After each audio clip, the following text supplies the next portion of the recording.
Chapter 1. The Overheard Conversation.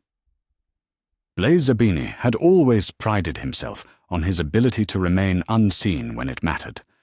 Tonight, crouched in the shadows behind a suit of armor on the 3rd floor, he wished that particular skill had failed him.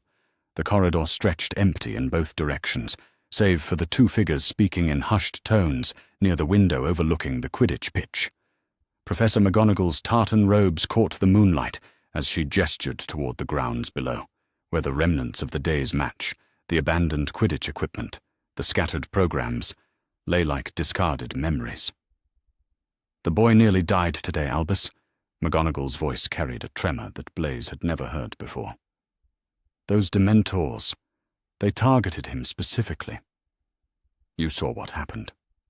Dumbledore's response was measured, and almost gentle. Harry's sensitivity to the Dementors is unfortunate, but not unexpected given his history. We knew this year would test him. Test him? The sharpness in McGonagall's tone made Blaise press closer to the cold stone wall. "Albus, the boy collapsed 50 feet in the air. If his broom hadn't slowed his fall. But it did slow his fall, Minerva, as I knew it would."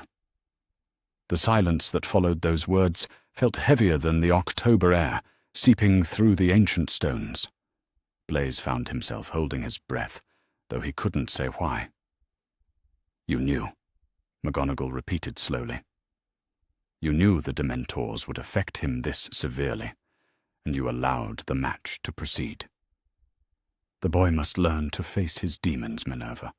Coddling him serves no one, least of all the cause that requires his eventual sacrifice." Blaise's blood turned to ice. Sacrifice. The word hung in the air like a curse, and suddenly his mother's warnings from just 3 months ago came rushing back with crystalline clarity. "The Zabini family has survived 7 centuries by understanding one simple truth, my darling," his mother had said, her elegant fingers tracing the rim of her teacup as they sat in their Italian villa. "Power corrupts, but righteousness corrupts absolutely.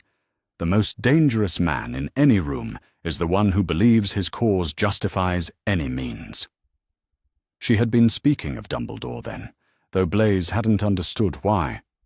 His mother rarely spoke of her Hogwarts days, but that afternoon she had been unusually forthcoming about the headmaster's methods.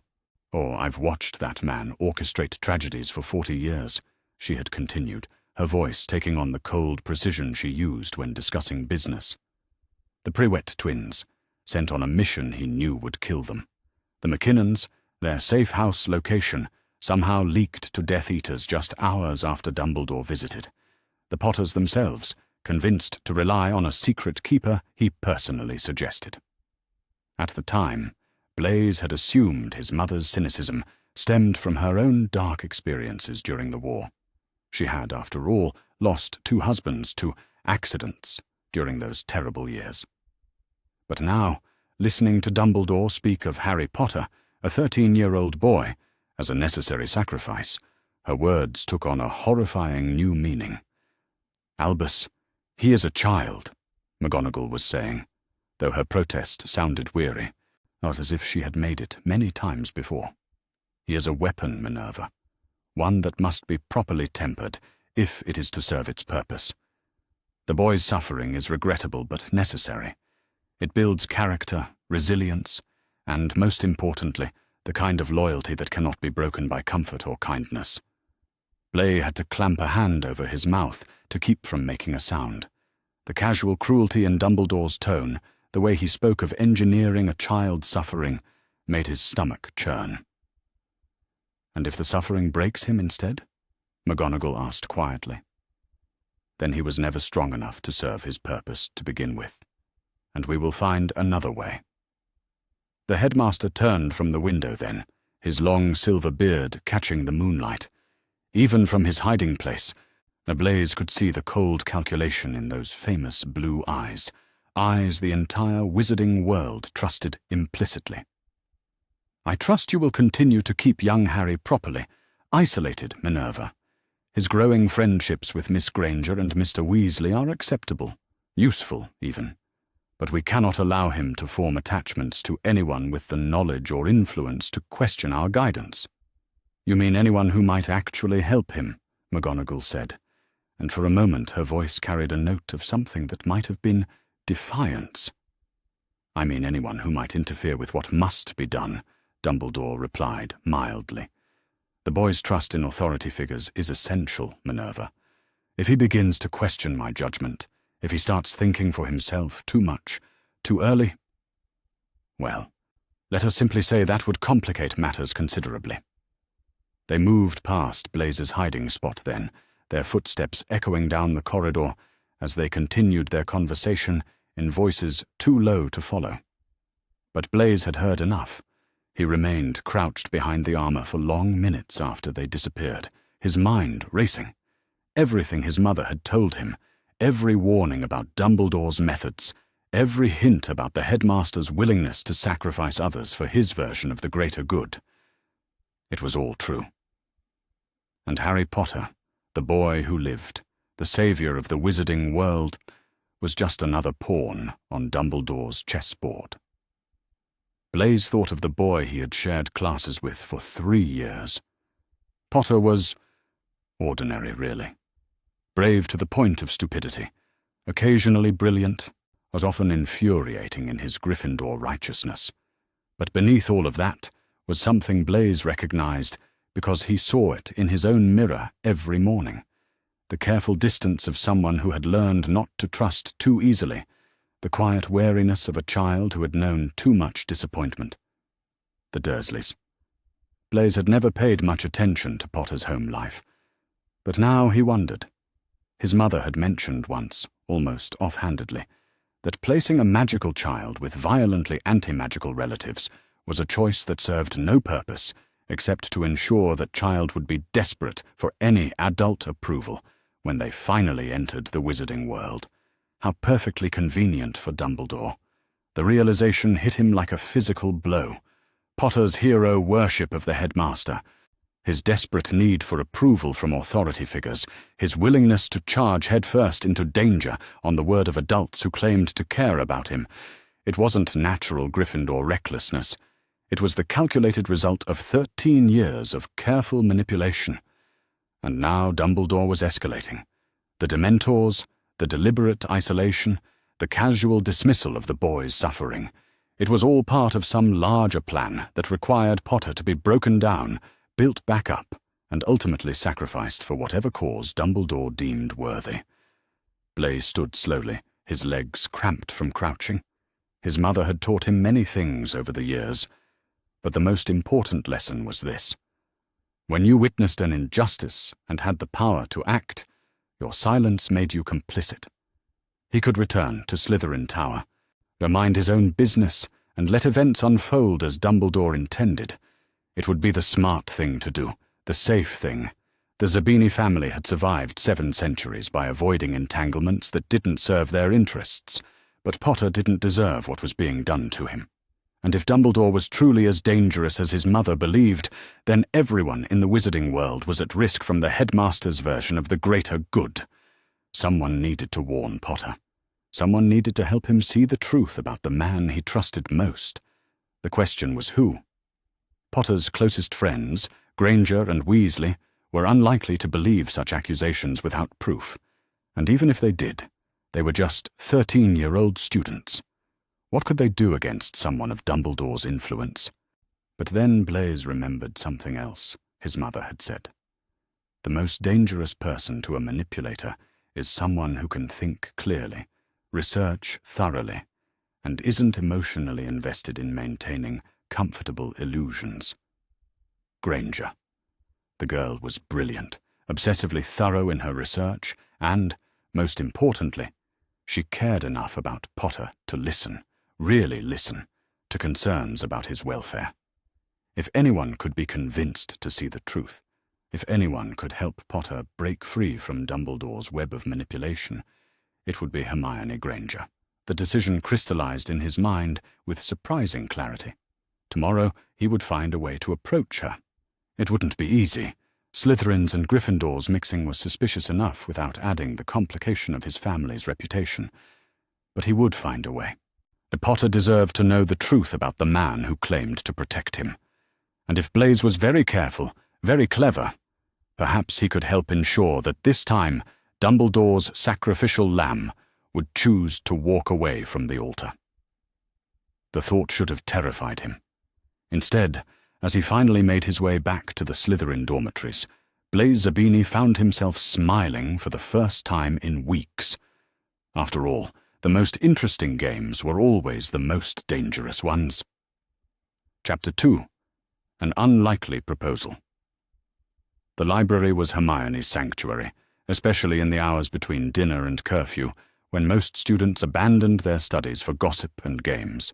Tonight, 3 days after Harry's terrifying fall during the Quidditch match, she had claimed her usual spot in the furthest corner, surrounded by towers of books on defensive magic and the nature of Dementors. She had been researching obsessively since Harry had collapsed 50 feet above the pitch, his screams echoing across the grounds as those horrible creatures descended. The image haunted her, Harry falling like a broken bird while she sat helpless in the stands. She needed to understand what had happened, needed to find a way to help him. The soft scrape of a chair being pulled out made her look up from Magical Creatures, a guide to the dark and dangerous. Blaise Zabini stood beside her table, his usually pristine appearance slightly disheveled, as if he had been running his hands through his hair. "Miss Granger," he said quietly, glancing around the nearly empty library. "May I sit?" Hermione blinked, certain she had misheard. In 3 years at Hogwarts, Blaise Zabini had never spoken directly to her. She knew him, of course. Everyone knew the elegant Slytherin boy with his expensive robes and carefully neutral expressions. But he existed in a different world from hers, one of pure-blood politics and Slytherin loyalties. She began, then caught herself staring. "Yes, of course." He settled into the chair across from her with fluid grace, his dark eyes scanning the books spread across her table. "Researching Dementors, I see." It wasn't really a question, but Hermione nodded anyway. "I'm trying to understand what happened to Harry during the match. Why they affected him so strongly." Something flickered across Blaise's features, an expression too quick to interpret. "And what have you discovered?" "That Dementors feed on happiness and hope," she said slowly, still unsure why he was asking. "They force people to relive their worst memories. But Harry's reaction was extreme, much worse than what the other students experienced." "Perhaps," Blaise said carefully, "Potter's worst memories are more terrible than most." The way he said it made Hermione look up sharply. There was something in his tone. Not the casual cruelty she might expect from a Slytherin discussing Harry's pain, but something that sounded almost like sympathy. "Why are you here, Zabini?" she asked directly. Hermione had never been one for subtle social maneuvering. Blaise was quiet for a long moment, his gaze fixed on the open book between them. When he finally spoke, his voice was barely above a whisper. "Because I overheard something 2 nights ago that I think you need to know." The word sent a chill down Hermione's spine. Something in his tone, deadly serious, almost haunted, made her close the book and give him her full attention. "What kind of something?" "A conversation between Professor Dumbledore and Professor McGonagall. About Potter. About—" He paused, seeming to weigh his words. "About his usefulness as a sacrifice." Hermione felt the blood drain from her face. "That's impossible. Professor Dumbledore would never—" "Wouldn't he?" Blaise interrupted gently. "Think, Granger. Really think about Potter's life at this school. How many times has he been placed in mortal danger? How many times has Dumbledore's guidance led him directly into situations that should have killed him?" "Harry chose to go after the Philosopher's Stone," Hermione said quickly. But even as she spoke, she could hear the weakness in her own argument. "He chose to go into the Chamber of Secrets." "Did he?" Blaise leaned forward slightly. "Or was he guided toward those choices by someone who knew exactly how to manipulate a brave, desperate boy who had been starved of adult approval his entire life. The words hit like physical blows. Hermione opened her mouth to protest, but no sound came out. Because, suddenly, viewed through this new lens, Harry's heroics took on a different cast entirely. "I don't understand," she whispered. "My mother taught me to recognize manipulation," Blaise said quietly. "She's had extensive experience with men who claim to have others' best interests at heart while serving only their own agenda. And she warned me specifically about Dumbledore. Your mother went to school with him, watched him operate for 7 years. She's been watching him operate for 40 years since." Blaise's voice carried a bitter edge. "She told me once that the most dangerous man in any room is the one who believes his cause justifies any means." Hermione stared at him, her brilliant mind racing through memories, conversations, inconsistencies she had never allowed herself to examine too closely. Harry's inexplicable placement with relatives who despised magic, Dumbledore's tendency to disappear during crises, only to arrive just in time to offer cryptic guidance, the way Harry always seemed to face his challenges alone, despite having friends and allies who could help. "What exactly did you hear?" she asked, her voice smaller than she intended. Blaise glanced around the library again before answering.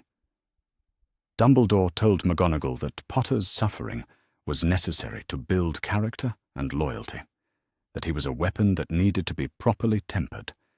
And when McGonagall asked what would happen if the suffering broke him instead, Blaise met her eyes. Dumbledore said they would find another way. The world seemed to tilt around Hermione. She gripped the edge of the table, trying to steady herself against the implications of what Blaise was telling her. "But why are you telling me this?"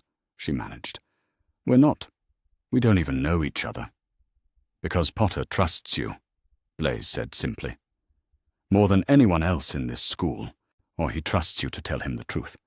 And because you're brilliant enough to see the patterns once you start looking, and brave enough to act on what you find." Hermione felt tears prick at the corners of her eyes. Harry did trust her, trusted her with his fears about his parents' death, his worries about fitting into the wizarding world, his desperate need to prove himself worthy of the love he'd never received. If what Blaise was saying was true, then that trust had been systematically cultivated and exploited by the one adult Harry believed cared about him most. I need proof," she said finally. "I can't destroy Harry's faith in Dumbledore based on overheard conversation and your mother's suspicions." "I know," Blaise said. "I wouldn't expect you to. But I think if we start paying attention, really paying attention, to Dumbledore's behavior, his decisions, his patterns, we'll find the proof you need." "We?" "I meant what I said, Granger. Potter doesn't deserve what's being done to him. And if Dumbledore is willing to sacrifice him for some greater good, then none of us are safe from his version of righteousness." Hermione studied his face, looking for signs of deception or hidden agenda, but all she saw was a kind of grim determination she recognized because she felt it burning in her own chest. "What are you proposing?" "That we watch, that we document, that we gather evidence of Dumbledore's manipulation, so that when we approach Potter, we can show him the truth rather than just telling him." Blaise paused. "And that we figure out how to help him break free before it's too late." The magnitude of what he was suggesting made Hermione's head spin. They were talking about opposing Albus Dumbledore, the most powerful wizard in Britain, the man who had defeated Grindelwald, the leader of the light. It was tantamount to treason against everything she had been taught to believe about good and evil in the wizarding world. But Harry had nightmares about his parents' death. Harry flinched when adults raised their voices. Harry threw himself into danger with the desperate courage of someone who believed his worth was measured only by his willingness to suffer for others. If Dumbledore had orchestrated that. "How?" she asked quietly. Relief flickered across Blaise's features. "We start by researching Dumbledore's history with other students. Look for patterns in how he's guided people in the past, What happened to those who trusted his judgment completely? And we observe his behavior toward Harry going forward, Hermione added, her research instincts taking over. Document his responses to Harry's struggles, his decisions about Harry's care and safety. Exactly. Blaise reached into his robes and pulled out a small piece of parchment. We'll need a way to communicate without being observed.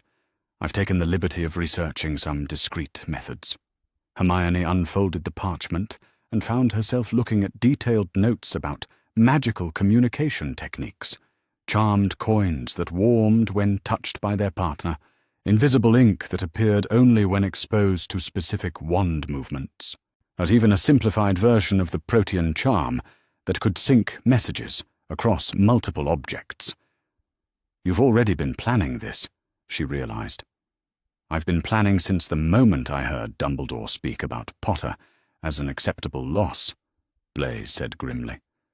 The question was whether I could find someone willing to help. And if I had said no, then I would have tried to help Potter alone, and probably failed spectacularly. His smile was rueful. I may be Slytherin, Granger, but I'm not fool enough to think I can take on Dumbledore without allies. Hermione looked down at the parchment again, at the careful notes and detailed planning. Blaise had spent days preparing for this conversation, researching ways they could work together safely. He was serious about this, about helping Harry, about opposing Dumbledore if necessary. The charmed coins, she said finally. They're the most reliable and hardest to trace. Agreed. I can acquire them. No, I'll make them. I've been studying advanced charms work. She looked up to meet his eyes. If we're doing this, we do it right. Full discretion, careful documentation, and no unnecessary risks. And if what we find proves that Dumbledore truly is manipulating Potter, Hermione thought of Harry's haunted expression after the Dementor attack, the way he had apologized for fainting, as if his trauma was an inconvenience to others. She thought of his determination to save everyone while never expecting to be saved himself. Then we help him see the truth, she said firmly, and we help him choose his own path, whatever that might be. Blaise nodded solemnly. Then we have an agreement. They sat in silence for a moment, the weight of their decision settling between them. Hermione realized that everything had changed in the space of a single conversation. She was no longer just Harry Potter's brilliant best friend. She was now part of something that felt suspiciously like a conspiracy against one of the most powerful men in the wizarding world. The thought should have terrified her. Instead, as she began gathering her books, she found herself thinking clearly for the first time since the Quidditch match. Harry deserved to know the truth about his life. And if the adults in charge wouldn't protect him, then perhaps it was time for his friends to step up instead. Even if one of those friends happened to be a Slytherin with a talent for seeing through lies. Or Chapter 3, Gathering Evidence. The charmed galleon felt warm against Hermione's palm as she pressed it gently, sending the agreed-upon signal to Blaise. 3 pulses meant she had found something significant in her research. Within minutes, she heard his soft footsteps approaching the secluded corner of the restricted section where they had arranged to meet. It had been 2 weeks since their initial conversation, 2 weeks of careful investigation and growing horror at what they were uncovering. Hermione had thrown herself into the research with the same obsessive thoroughness she applied to all her studies, but this time the stakes felt infinitely higher than any exam. "What have you found?" Blaise whispered, settling into the chair across from her. The restricted section was officially off-limits after hours, but Hermione's reputation with the librarians and Blaise's talent for avoiding detection had served them well. Hermione opened the leather-bound volume before her, Hogwarts, a recent history, and pointed to a passage she had marked with a slip of parchment. James Clearwater, Ravenclaw, graduated 1979. Brilliant student, extraordinary potential in transfiguration. Dumbledore personally recommended him for a dangerous mission with the Order of the Phoenix immediately after graduation. And, Blaise prompted, though his expression suggested he already suspected where this was leading. Dead within 6 months, killed during a raid that intelligence later revealed was compromised from the beginning. Hermione's voice was barely audible. The mission was designed to fail, Blaise. It was a deliberate sacrifice to protect more valuable assets. She flipped to another marked page. Alice McKinnon. Yes. Neville's mother. But she had a cousin. 17 years old, still in her 7th year. Dumbledore convinced her to gather intelligence from Death Eater families during Hogsmeade visits. She was found dead in the Shrieking Shack 3 days before graduation. Blaise's jaw tightened. My mother mentioned the McKinnons. She said Dumbledore had a talent for convincing young people that dying for the cause was the highest form of honor. There are more. Hermione turned pages with hands that trembled slightly. So many more. All brilliant students, all personally guided by Dumbledore, all dead before their 20th birthdays. She looked up to meet his eyes. He's been doing this for decades, Blaise, or using students as expendable resources. And now it's Potter's turn, Blaise said grimly. Hermione nodded, then pulled out another book, this one a collection of Daily Prophet archives she had specially requested. But that's not the worst part. Look at this. She opened to an article dated December 1981, just months after Harry's parents' death. Dumbledore refuses ministry protection for boy who lived. The accompanying article detailed how Cornelius Fudge had offered to place Harry in protective ministry custody with round-the-clock aura protection and the finest magical tutors. Dumbledore had declined on Harry's behalf, insisting the boy needed a normal upbringing away from the magical world. He could have protected Harry properly, Hermione whispered. He could have ensured Harry grew up loved, educated, was prepared for his role in our world. Instead, he deliberately chose to place him with relatives who would ensure Harry arrived at Hogwarts, desperate for any adult approval. Making him the perfect candidate for manipulation, Blaise finished. He was quiet for a moment, then reached into his robes. My turn.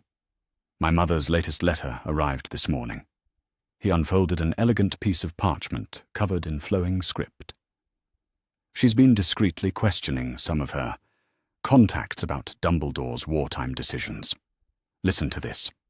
The Prewett twins were sent to their deaths with deliberately inadequate backup because Dumbledore needed their sacrifice to convince certain ministry officials that the threat was serious enough to justify extreme measures.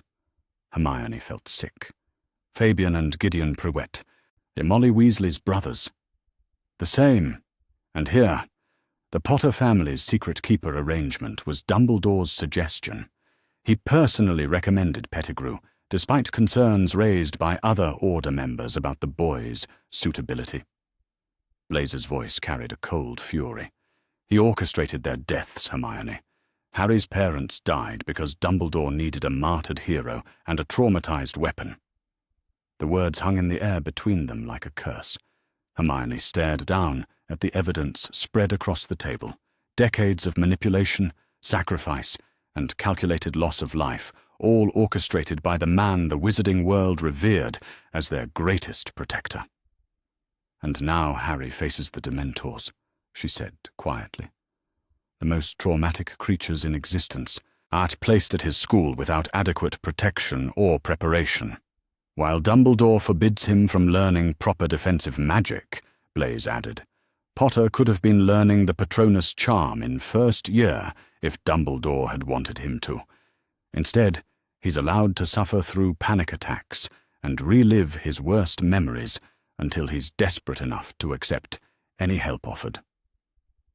Hermione thought of Harry's haunted expression after each Dementor encounter, the way he flinched when anyone mentioned his parents' death. He's being systematically broken down so he'll be easier to control. The same pattern as all the others, Blaise confirmed. Isolation from healthy support systems, orchestrated dangers that build dependence on authority. And constant reminders of duty and sacrifice until the victim believes their worth is measured only by their willingness to die for others. Hermione closed the books with hands that shook with rage. We have to tell Harry. Not yet. Blaze's voice was gentle but firm. Think about it from his perspective. Potter's entire identity is built around his trust in Dumbledore. If we approach him with accusations he's not ready to hear, he'll reject everything and probably report us to the headmaster himself. Then what do you suggest? We continue gathering evidence, but we also start planting seeds of doubt. Small questions that make Potter think without triggering his defensive instincts. Blaze leaned forward intently. For instance, why wasn't he taught about the magical world before Hogwarts? Why does he face every crisis alone when he has friends willing to help? Why does Dumbledore disappear whenever Potter needs guidance most? Hermione considered this approach. It had the virtue of respecting Harry's intelligence while protecting their investigation. And we document everything going forward, every interaction between Harry and Dumbledore, every decision that puts Harry at risk, every opportunity for help that Dumbledore mysteriously fails to provide. Exactly. By the time we're ready to show Potter the full truth, we'll have enough evidence to prove the pattern beyond any doubt. Hermione began gathering their research materials, her mind already racing ahead to their next steps. I'll need access to more historical records. There might be information in the Hogwarts archives that isn't available in the library. And I'll continue working my mother's network. She has contacts throughout Europe who remember Dumbledore's methods from the Grindelwald War. Blaise paused. There are rumors that his tactics haven't changed much in 50 years. They sat in comfortable silence for a moment, the weight of their discoveries settling between them. What had started as concern for one friend had revealed a conspiracy spanning decades, with implications that reached far beyond Harry Potter. Blaise, Hermione said finally, what if we're wrong? What if there are reasons we don't understand for the choices Dumbledore has made? Then we'll discover those reasons through our research and adjust accordingly, he replied calmly. But tell me honestly, or Hermione, after everything we've uncovered tonight, do you still believe we're wrong? Hermione thought of Harry's nightmares, his desperate need for approval, his certainty that he was only valuable if he was useful to others. She thought of James Clearwater and Alice McKinnon and the Prewett twins, all brilliant young people who had trusted Dumbledore's guidance unto death. No, she whispered. I don't think we're wrong at all. Then we continue. Blaise stood and began helping her pack the books away. But carefully. Dumbledore has had decades to perfect his methods, and he won't hesitate to remove obstacles to his plans. Are you saying he would hurt us? I'm saying he would do whatever serves his greater good, and our friendship with Potter makes us either valuable allies or dangerous enemies. Blaise's expression was grim. Yet we need to be very sure which category we fall into before he makes that determination himself. As they prepared to leave the restricted section, Hermione felt the full magnitude of what they were undertaking settle on her shoulders. They weren't just trying to help a friend anymore. They were actively opposing one of the most powerful wizards in history, a man who had spent decades manipulating events on a scale they were only beginning to comprehend. But Harry had trusted her with his fears about not being good enough, about disappointing the people who had saved him, about being nothing more than the scar on his forehead. If Dumbledore was responsible for instilling those fears, we'll need to be smarter than he is, she said finally. Blaise's smile was sharp as winter moonlight. Then it's fortunate we have a Ravenclaw's research skills and a Slytherin's understanding of long-term strategy.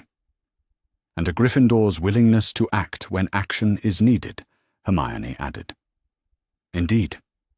Between the three of us, we might just be able to give Potter something he's never had before. What's that? A real choice about his own life.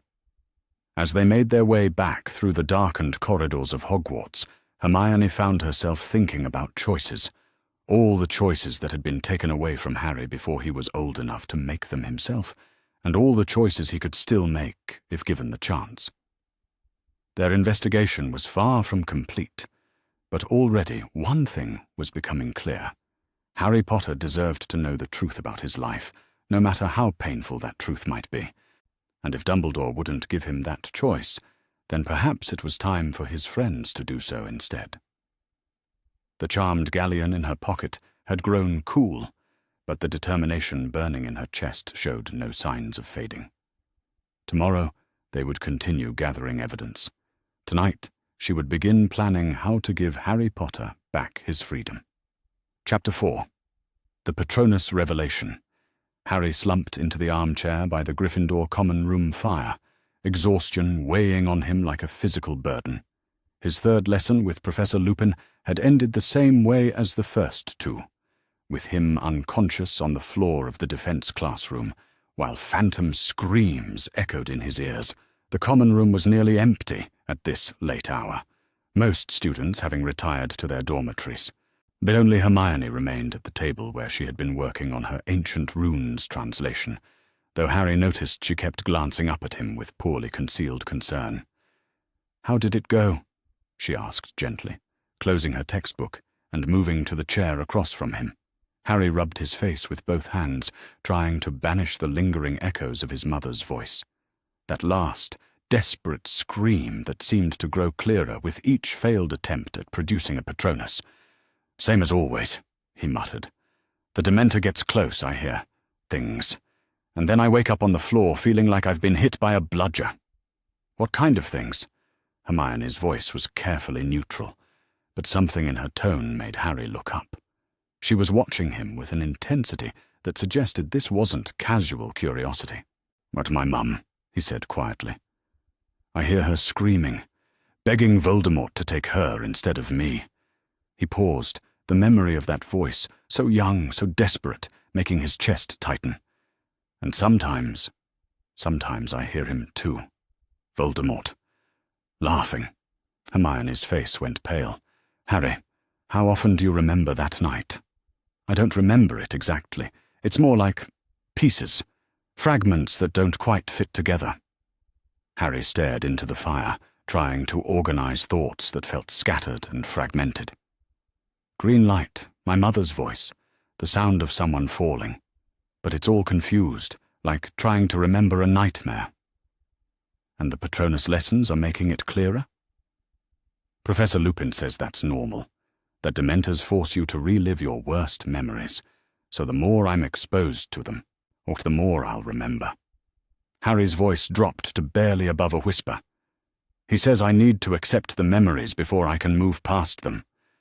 Hermione was quiet for a long moment, her brilliant mind clearly working through something. When she spoke again, her voice carried a strange tension. "Harry, how much do you actually remember about living with the Dursleys before Hogwarts?" The change of subject caught him off guard. "What do you mean?" "I mean, do you remember being happy there? Do you remember them treating you well when you were younger?" Harry almost laughed at the absurdity of the question. "Happy? Hermione, they locked me in a cupboard. They told me my parents died in a car crash, and that magic didn't exist. They made me cook and clean while Dudley got everything he wanted." He shook his head. "Well, I can't remember a single day when they treated me well." "Not even when you were very small?" Most children have some happy memories from early childhood, even in difficult situations. Harry considered this, really tried to think back to his earliest memories of Privet Drive. What he found was a collection of fragments, but none of them were pleasant. Hunger, the cramped darkness of his cupboard, Aunt Petunia's shrill voice berating him for things he didn't understand, Uncle Vernon's heavy footsteps and shouted threats. "No," he said finally. "Nothing happy. It was always like that." Hermione leaned forward slightly. "Harry, what if I told you that there were other options, or to other places you could have been raised after your parents died?" "What do you mean?" "I mean that magical children who lose their parents aren't automatically placed with Muggle relatives. There are wizarding foster families, magical guardians appointed by the Ministry. Even Hogwarts itself has provisions for housing orphaned students." Hermione's voice was carefully measured, as if she was walking across thin ice. "Placing you with the Dursleys wasn't inevitable. It was a choice. The words hit Harry like a physical blow. A choice. All those years of loneliness, of hunger, of being told he was worthless and unwanted. It had been a choice. Whose choice? He asked quietly, though some part of him already knew the answer. Professor Dumbledore was your magical guardian after your parents died, or he made the decision to place you with your aunt and uncle. Harry stared at her, feeling something fundamental shift in his understanding of his own life. But the protection. My mother's sacrifice. Dumbledore said I was safe there because of the blood connection. That's what he told you, yes. Hermione's voice was gentle but relentless. But Harry, there are other forms of magical protection. Wards that could have been placed on any home. Protective enchantments that don't require blood relatives. The Fidelius charm that kept your parents hidden. That could have been used again. Then why? Before Hermione could answer, a soft voice spoke from the shadows near the portrait hole. Because isolation breeds dependence. Harry spun around to see Blaise Zabini emerging from the darkness, his expression grim. Harry reached for his wand instinctively, but Hermione raised a hand. It's all right, Harry. Blaise he's been helping me research some things. Research what things? Harry's voice carried a dangerous edge. And what are you doing here, Zabini? This is the Gryffindor common room. Your friend gave me the password, Blaise said calmly, settling into a nearby chair without invitation. And we've been researching Dumbledore's methods of guidance with his students, past and present. Harry felt anger flare in his chest. You've been talking to Slytherins about Dumbledore, about me. We've been trying to understand why you've been placed in danger so consistently, Hermione said quickly. Harry, think about it. In your first year, you faced Voldemort over the Philosopher's Stone. In your second year, you went into the Chamber of Secrets alone to face a basilisk. This year, you're being tormented by Dementors. And in every case, you've received guidance that led you directly into mortal peril. I chose to do those things, Harry protested. No one forced me. Didn't they? Blaise's voice was quiet but cutting. Potter, tell me, when you decided to go after the stone, had anyone suggested that the protections around it might not be sufficient? When you chose to enter the chamber, had anyone offered to go with you, or suggested waiting for adult help? When the Dementors attack you, has anyone offered to teach you proper shielding charms, or suggested removing you from their presence? Harry opened his mouth to argue, but the words died in his throat. Because now that Blaise mentioned it, the pattern was disturbing. Yet adults who should have protected him had instead offered minimal guidance and stepped back to let him face dangers alone. The Dursleys were chosen specifically because they would ensure you arrived at Hogwarts desperate for adult approval, Blaise continued relentlessly. A child who had been loved and supported would question why he was being sent into danger. A child who had been starved of affection would do anything to prove himself worthy of it. That's not... Dumbledore wouldn't... Wouldn't he? Hermione pulled out a piece of parchment covered in her neat handwriting. I've been researching historical cases, Harry. Students who trusted Dumbledore's guidance completely. James Clearwater, graduated 1979, sent on a mission that was designed to fail. Alice McKinnon's cousin, killed gathering intelligence Dumbledore knew was compromised. The Prewett twins, Molly's brothers, sent to their deaths with inadequate backup because their sacrifice would convince the Ministry to take stronger action. Harry stared at the parchment, the names and dates blurring before his eyes. You're saying that he deliberately... I'm saying he has a history of using people he considers expendable to achieve his goals, Hermione said softly. And Harry, I'm terrified that he considers you expendable too. The silence that followed was deafening. Harry could hear the fire crackling, could hear the wind rattling the windows, could hear his own heartbeat thundering in his ears. But underneath it all was a terrible growing certainty that what they were telling him made horrible sense. The Patronus lessons, he said slowly. Professor Lupin says I need to relive my worst memories to get past them. But what if the point isn't to help me get past them? What if the point is to make sure I never forget them? Hermione and Blaise exchanged a meaningful look. A person who can't forget their trauma is easier to control, Blaise said quietly. Someone who believes they deserve to suffer is more likely to accept suffering as necessary. Harry thought of his recurring nightmares, the way he flinched whenever adults raised their voices, the bone-deep certainty that he was only valuable if he was useful to others. He thought of the way Dumbledore's eyes always seemed to see right through him, as if measuring his worth against some invisible scale. But Professor Lupin is following Dumbledore's guidance, Hermione said gently. Harry, we're not saying Professor Lupin wants to hurt you. We're saying he might not realize what Dumbledore's true intentions are. Harry stood abruptly and began pacing in front of the fire.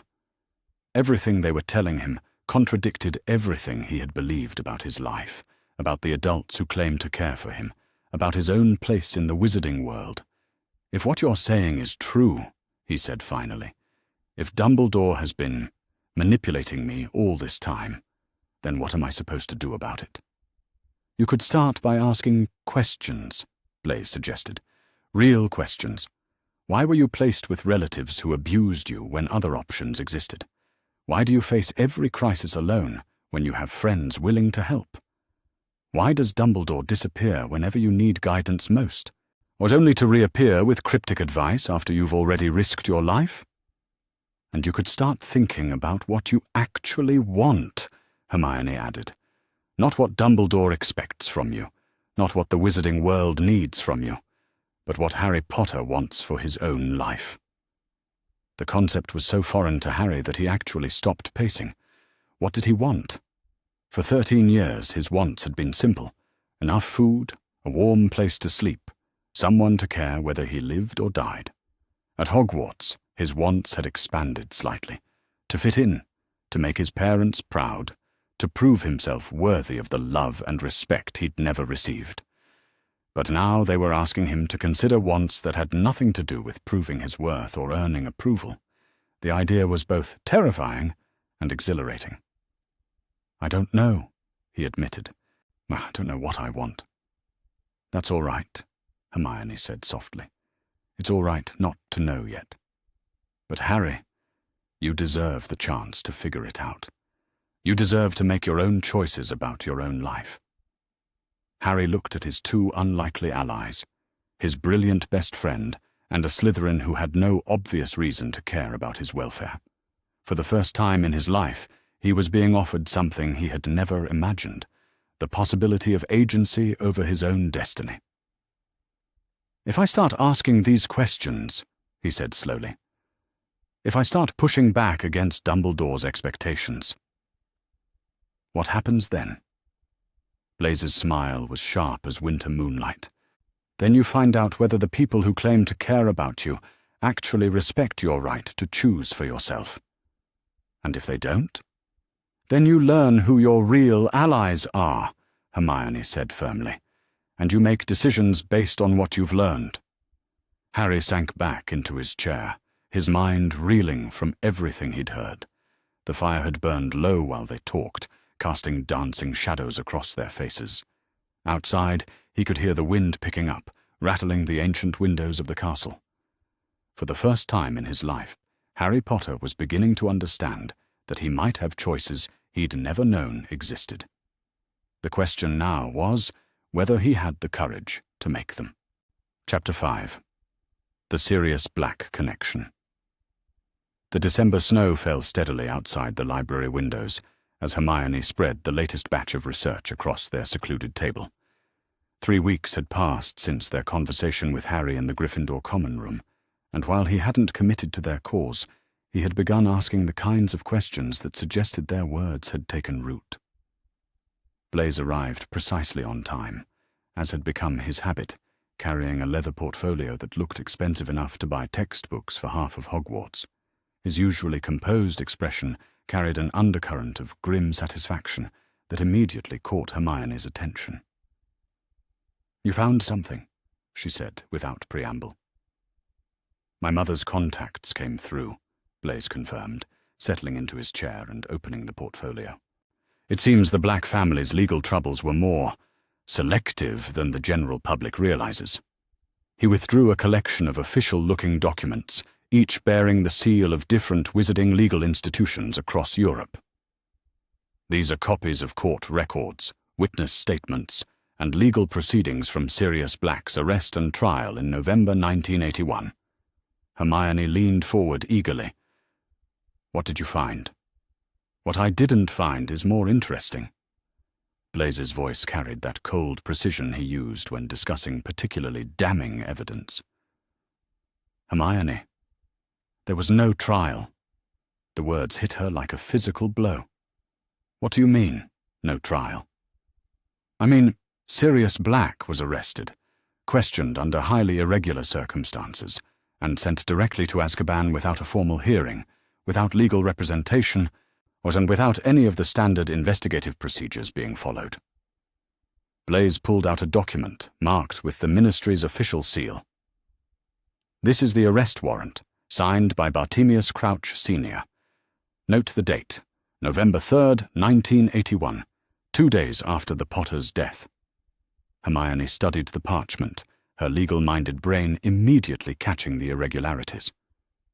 "There's no mention of evidence, no witness statements, no indication that any investigation was actually conducted." "Exactly. And here's the most damning part." Blaze produced another document. "This is a formal request for a trial hearing, submitted by Sirius Black himself from his cell in Azkaban. It's dated November 15th, 1981, 2 weeks after his arrest." "What happened to the request?" "It was denied, but by direct order of the chief warlock of the Wizengamot." Blaze's smile was sharp and bitter. "Care to guess who held that position in 1981? Hermione felt her blood turn to ice. "Dumbledore. Albus Percival Wulfric Brian Dumbledore, Chief Warlock and Supreme Mugwump, personally denied Sirius Black's request for a trial. The official reason given was overwhelming evidence of guilt and the need for immediate containment of the threat." "But what evidence?" Hermione demanded. "If there was no investigation, no trial, no proper procedures." "The evidence was Peter Pettigrew's apparent death and the testimony of witnesses who saw Black at the scene." Blaze pulled out a third document. "But here's what's truly interesting. Look at this list of potential witnesses who were never questioned." Hermione scanned the list, her heart sinking with each name. Remus Lupin, Alice Longbottom, Marlene McKinnon, Emmeline Vance. These are all Order of the Phoenix members. People who would have known about the Secret Keeper arrangement. People who could have testified that the Potters' original plan was to use Sirius as their secret keeper, but that the plan was changed at the last minute. Blaze's voice was deadly quiet. People who could have provided crucial context about the betrayal. And none of them were called to testify? None of them were even contacted. The investigation, such as it was, focused entirely on the explosion site where Pettigrew supposedly died. No one questioned the circumstances of the betrayal itself, the timing of the plan change, or whether Black could have had accomplices. Hermione felt sick. They wanted him in Azkaban. They wanted him silenced before he could reveal whatever he knew about how the Potters really died. It gets worse. Blaze produced a final document, this one bearing an official ministry letterhead. "This is a communication from Dumbledore to the Aura office, dated November 4th, 1 day after Black's arrest and 1 day before his transfer to Azkaban. He specifically requested that Black be held in solitary confinement and denied all visitors pending his eventual trial." A trial that never came. A trial that Dumbledore personally ensured would never come.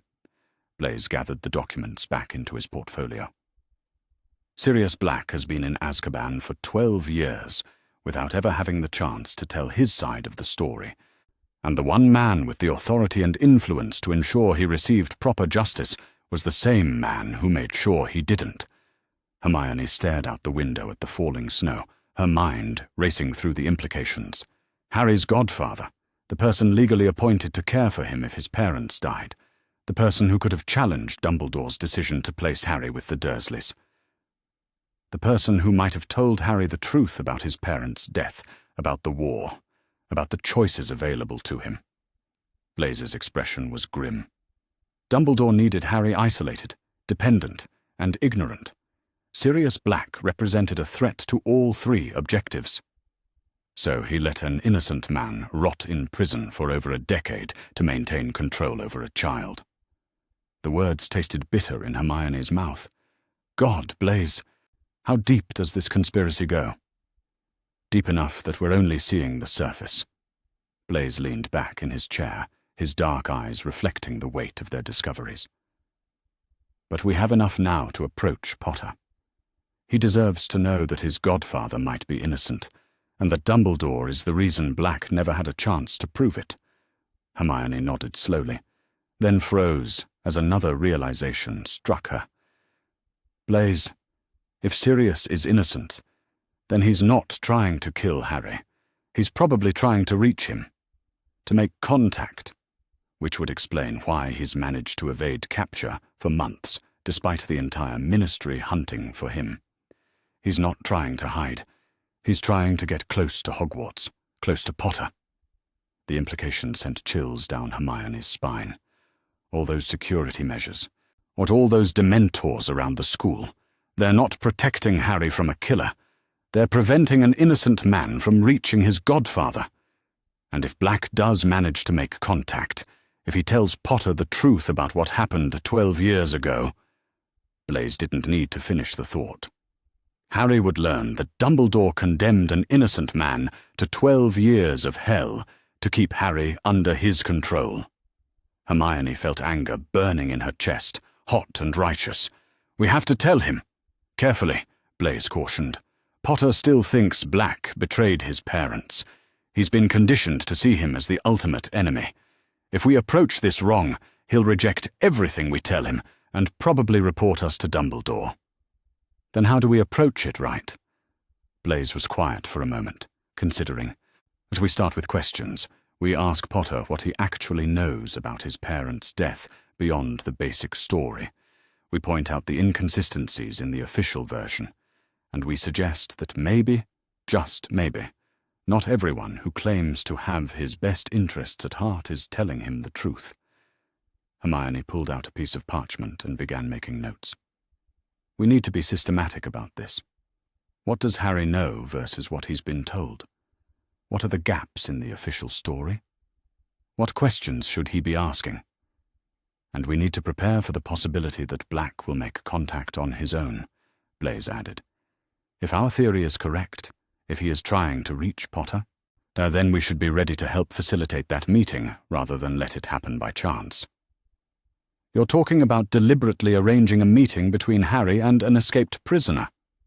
I'm talking about reuniting a boy with his godfather and giving both of them the chance to learn the truth. Blaze's voice carried absolute conviction. Potter has the right to hear Black's side of the story, and Black has the right to defend himself after 12 years of imprisonment without trial. Hermione studied his face, seeing her own determination reflected there. And if we're wrong, if Black really is dangerous, then we'll be there to protect Potter. But I don't think we're wrong, Hermione. The pattern is too clear, the cover-up too systematic. Dumbledore has been orchestrating Potter's isolation since birth, and Sirius Black's imprisonment is just another piece of that orchestration. Outside, the snow continued to fall, blanketing the grounds in pristine white that made everything look clean and innocent. But beneath that surface purity, Hermione knew, lay the same ancient stones that had witnessed decades of Dumbledore's manipulation. We'll need to be more careful than ever, she said finally. If we're right about this, if Dumbledore really did condemn an innocent man to maintain control over Harry, then he won't hesitate to do whatever it takes to prevent that truth from coming out. Which is why we move quickly but carefully. We approach Potter before Dumbledore realizes what we've discovered. We present him with the facts and let him make his own choice about whether to trust Black or continue trusting the man who put him in prison. Hermione gathered their research materials, her mind already racing ahead to their next conversation with Harry. He's going to be devastated. Everything he believes about his parents' death, about his godfather, about Dumbledore's protection, it's all going to crumble. Better that he learn the truth and have the chance to rebuild his beliefs on solid ground than continue living a lie that serves only Dumbledore's agenda. As they prepared to leave the library, Hermione found herself thinking about trust, how easily it could be given, how thoroughly it could be exploited, and how devastating it could be when it was finally broken. Harry had trusted Dumbledore completely, had built his entire identity around that trust. But perhaps, she thought, as they made their way through the snow-covered corridors, it was time for Harry to learn the difference between trust that was earned and trust that was manipulated, and perhaps it was time for Sirius Black to finally have the chance to tell his story. The charmed galleon in her pocket grew warm as Blaise sent their agreed-upon signal.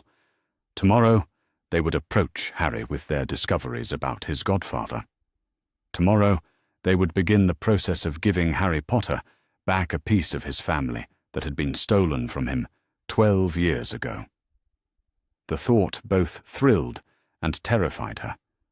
But as she watched Blaise disappear into the shadows of the dungeon corridor, Hermione knew they had no choice. The truth, however painful, what was always better than the most comfortable lie. Chapter 6. Christmas Revelations. The Great Hall felt cavernous, with only a dozen students scattered across the 4 house tables. Christmas at Hogwarts always had a peculiar quality, simultaneously cozy and lonely, festive and melancholy. This year, Harry found himself grateful for the near-empty castle. It meant fewer eyes watching him, fewer people to notice the way he'd been questioning everything he thought he knew about his life. Hermione sat across from him at the Gryffindor table, picking at her Christmas pudding with unusual distraction. She'd volunteered to stay at Hogwarts for the holidays, claiming she needed access to the library for her increasingly complex research projects. Harry suspected there was more to it than that, and especially given the meaningful looks she'd been exchanging with Blaise Zabini, who sat alone at the Slytherin table. The past 3 weeks had been strange ones. Ever since that conversation in the common room about Dumbledore's choices, Harry found himself noticing things he'd never paid attention to before. The way Dumbledore's eyes always seemed to be calculating something when they spoke. The way crucial information was always withheld until after Harry had already risked his life. The way adults who claimed to care about him consistently guided him toward danger rather than safety. "Harry," Hermione said quietly, glancing around the nearly empty hall. "Could we talk? Privately?" He nodded, his stomach clenching with a mixture of anticipation and dread. That these private conversations with Hermione had become increasingly difficult to bear. Each one revealed new layers of manipulation, new reasons to doubt the adults he'd been taught to trust. They made their way to the Room of Requirement, which had become their unofficial meeting place for sensitive discussions. Blaise was already there, sitting in one of the comfortable armchairs that the room had provided. His usual composure seemed strained, and Harry noticed he was holding a letter written on expensive parchment. "My mother's latest correspondence arrived this morning," Blaise said without preamble. "She's been investigating the Potter's final weeks, the information she's uncovered. Harry, you need to know what really happened before your parents went into hiding." Harry settled into the chair across from them, or trying to prepare himself for whatever new horror they were about to reveal. "What did she find?" Blaise unfolded the letter carefully, as if it contained something fragile and dangerous. "Your parents didn't choose the Fidelius charm immediately. That was Dumbledore's suggestion, made only after he convinced them that the other protective measures they were considering wouldn't be sufficient." "What other measures?" "Relocation charms that would have made their house untraceable to anyone not personally invited. Ward schemes that could have protected the entire village of Godric's Hollow. Even international relocation. My mother says the American ministry offered your family sanctuary under their witness protection program." Harry felt the blood drain from his face. They could have left Britain? They could have disappeared completely, Hermione said gently, hidden so thoroughly that Voldemort would never have found them. But Dumbledore convinced them that running was cowardly, that they had a duty to remain in Britain and continue fighting. He told them that the Fidelius charm was the perfect solution, Blaise continued, consulting his mother's letter. A way to stay and fight while remaining completely protected. He personally recommended that they use Sirius Black as their secret keeper, knowing that everyone would expect that choice. But they changed it to Peter Pettigrew at the last minute, Harry said slowly, remembering the story he'd been told. Sirius thought it would be more unexpected. Yes, and do you know who suggested that change? Blaise's voice was deadly quiet. Harry's heart began to race. Who? According to my mother's sources, people who were there, people who heard the conversations, it was Dumbledore who suggested that Black might be too obvious a choice. Dumbledore who mentioned that perhaps a less likely candidate would be safer. The words hit Harry like physical blows. He suggested Peter? Indirectly, carefully, the way he always makes suggestions, by asking leading questions that guide people toward the conclusions he wants them to reach. Hermione's voice was tight with controlled fury. Your parents thought they were making their own choice, but they were being manipulated into selecting the one person Dumbledore knew would betray them. That's impossible. Harry's voice came out as barely a whisper. Or Dumbledore couldn't have known Peter would turn traitor. Blaise exchanged a loaded glance with Hermione before continuing. Harry, Peter Pettigrew was captured by Death Eaters 3 months before your parents went into hiding. He was questioned, broken, and turned. The Order of the Phoenix knew this. They had intelligence suggesting that at least one of their members had been compromised. But they didn't know which one, Hermione added. There were suspicions about several people, including Pettigrew. Those suspicions were reported to Dumbledore. Harry felt the world tilting around him. You're saying Dumbledore knew Peter might be compromised when he suggested using him as secret keeper? I'm saying Dumbledore had very good reasons to suspect Peter's loyalty, and he guided your parents toward choosing him anyway. Blaise's voice carried absolute conviction. Your parents died because Dumbledore needed a martyred hero and a traumatized weapon, and arranging their deaths served both purposes.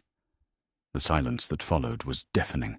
Harry stared at his hands, trying to process the magnitude of what they were telling him. His parents, young, brave, trusting, had been led to their deaths by the man they thought was protecting them. And Harry himself, their infant son, had been the ultimate prize Dumbledore had been playing for. The blood protection, he said finally, his voice hollow. My mother's sacrifice. That was real, wasn't it? The magic was real, Hermione said softly.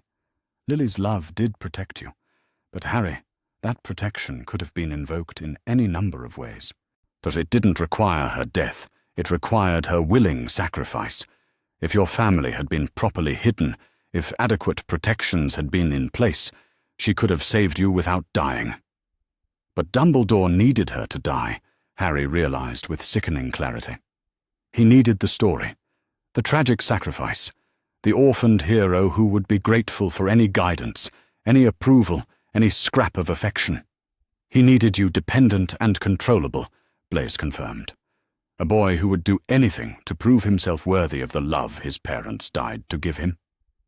Harry stood abruptly and began pacing, his hands clenched into fists.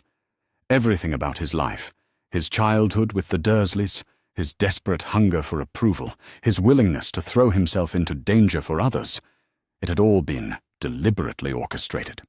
He was living a life designed by Albus Dumbledore to serve Albus Dumbledore's purposes. 13 years, he said, his voice shaking with rage.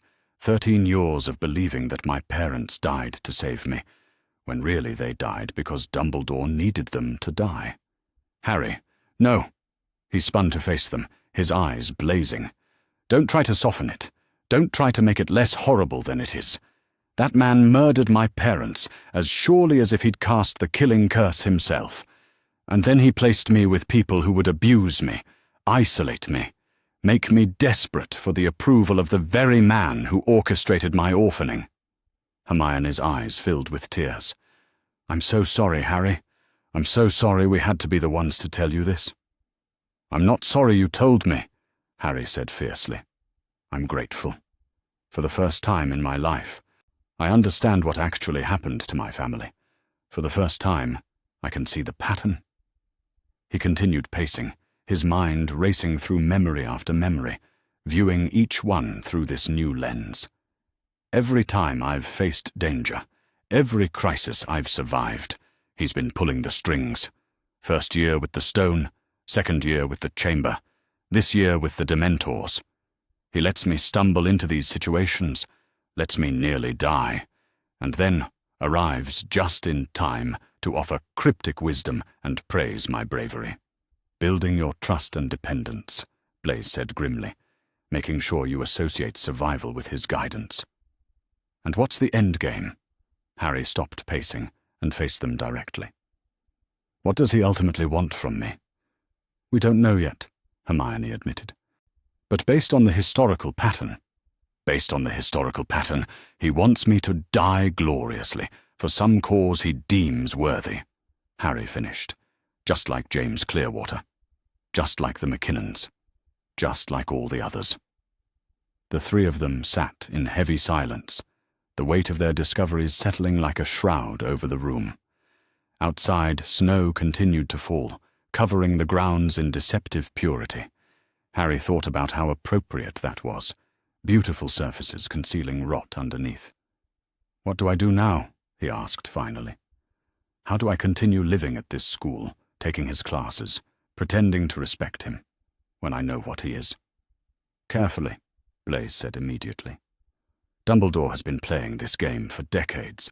If he realizes you've seen through his manipulations, or he'll find ways to regain control or remove you from the board entirely." "You need to appear to still trust him," Hermione added reluctantly, "at least until we can figure out a way to get you safely away from his influence." "Away from Hogwarts? Away from Britain, if necessary," Blaise said grimly. "My mother has contacts throughout Europe. The Bulgarian minister is no friend to Dumbledore. There are old grudges from the Grindelwald War. If we can build a case, if we can gather enough evidence—" "You're talking about political asylum." "I'm talking about freedom," Blaise corrected. "The chance to live your own life, rather than the one Dumbledore has scripted for you." Harry considered this, the concept of true freedom both terrifying and intoxicating. And what about everyone else? What about all the other students he might be manipulating? What about the next chosen one he decides to sacrifice? "We expose him," Hermione said firmly. "We gather evidence, we document his methods, and we make sure the wizarding world knows what he really is." "But that's a long-term goal," Blaise cautioned. "In the short term, we need to focus on keeping you safe and aware. No more rushing into danger because adults suggest it. No more accepting cryptic guidance without questioning the motives behind it.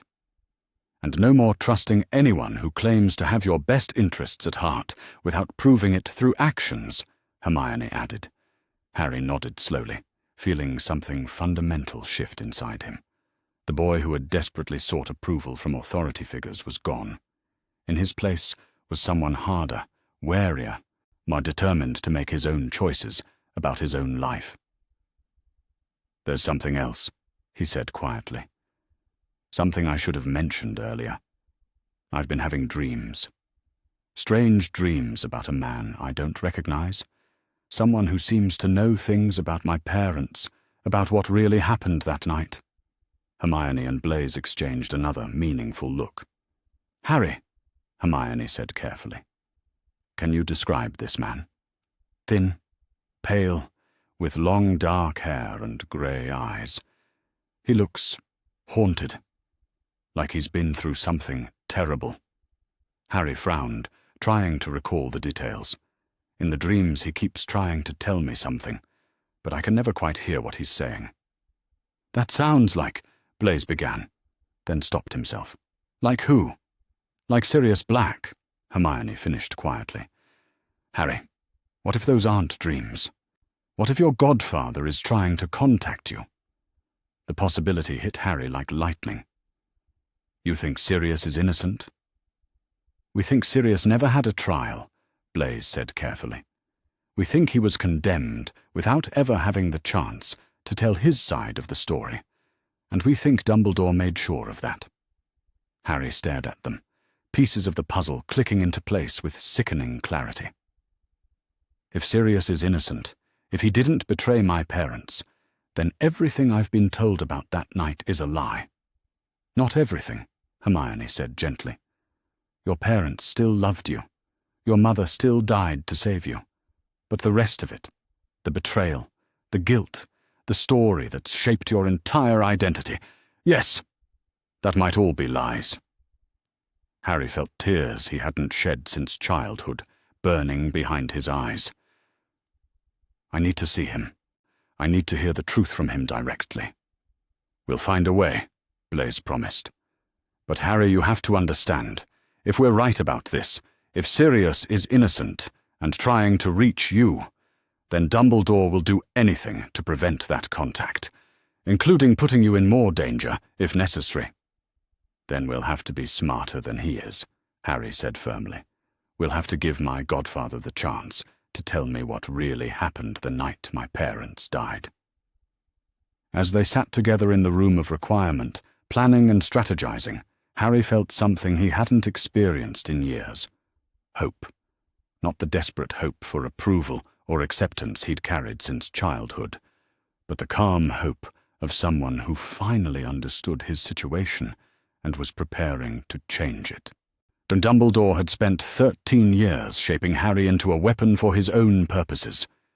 Now it was time for Harry to choose what kind of person he wanted to become instead. Chapter 7. The Buckbeak Gambit. The fire in Hagrid's hut crackled weakly, casting dancing shadows across the stone walls as Hagrid poured them another cup of tea with hands that trembled visibly.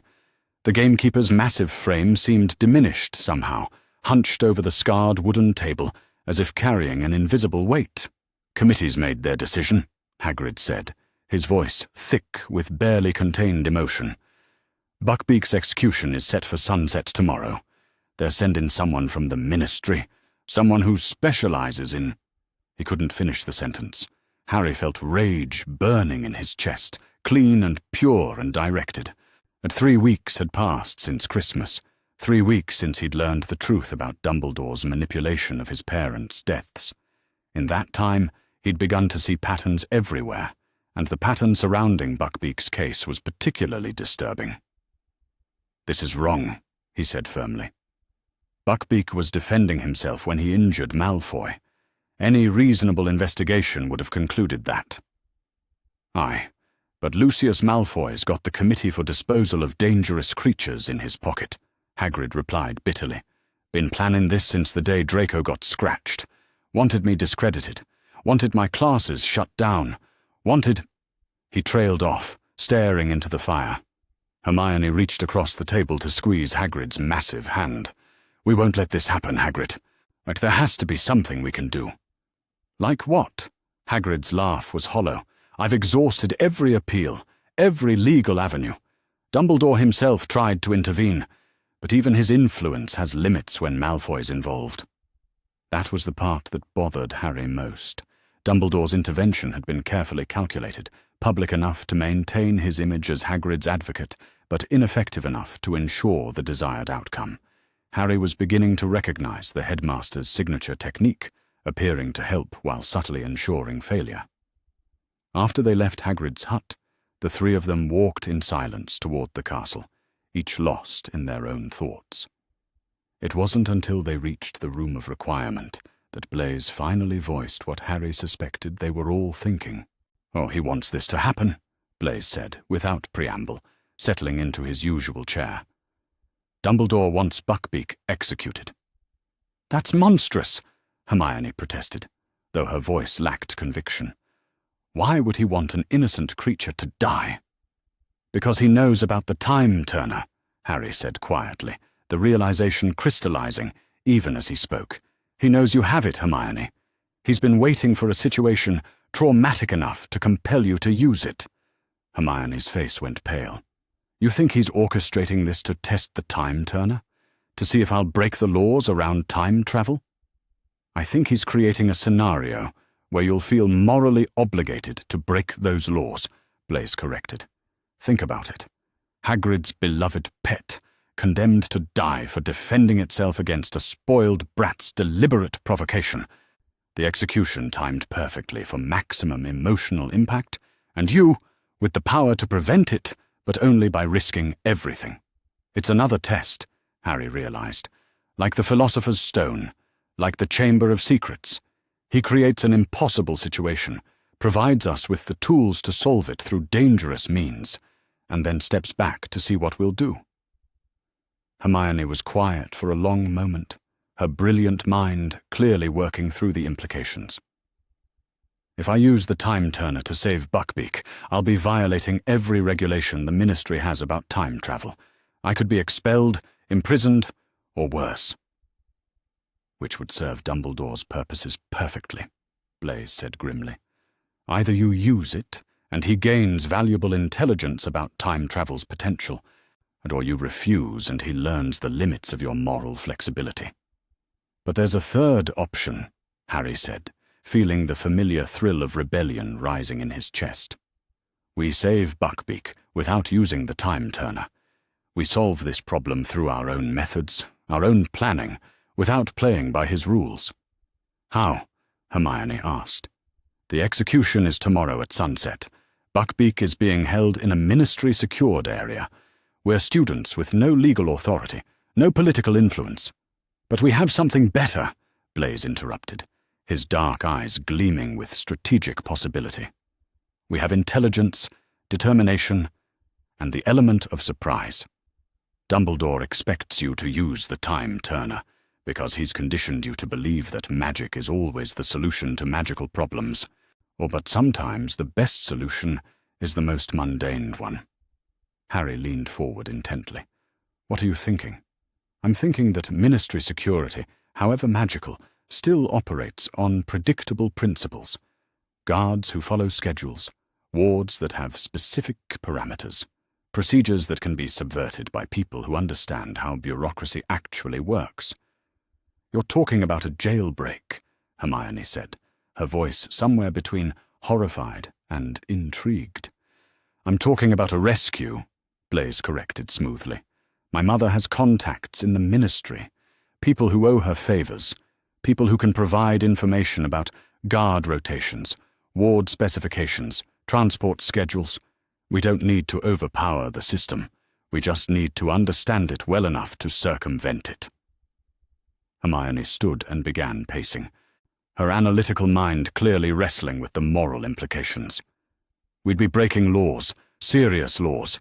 If we're caught, we'll be punished, Harry said simply.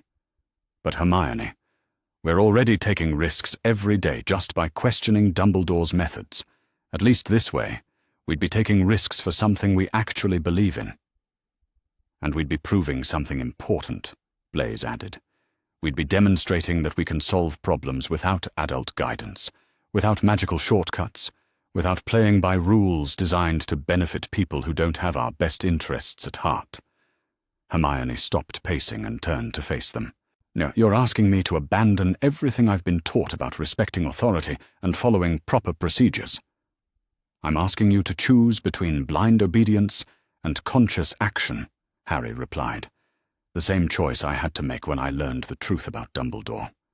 The same choice we'll all have to make eventually. The room fell silent, except for the crackling of the fire Hermione had conjured. Harry watched his friend struggle with concepts that had once seemed absolute, right and wrong, legal and illegal, acceptable and forbidden. He understood the difficulty. 3 weeks ago, he would have been horrified by the idea of deliberately breaking Ministry regulations. But 3 weeks ago, he hadn't known that his entire life was built on lies orchestrated by the man he'd trusted most. If we do this, Hermione said finally, if we actually attempt to rescue Buckbeak, we do it properly.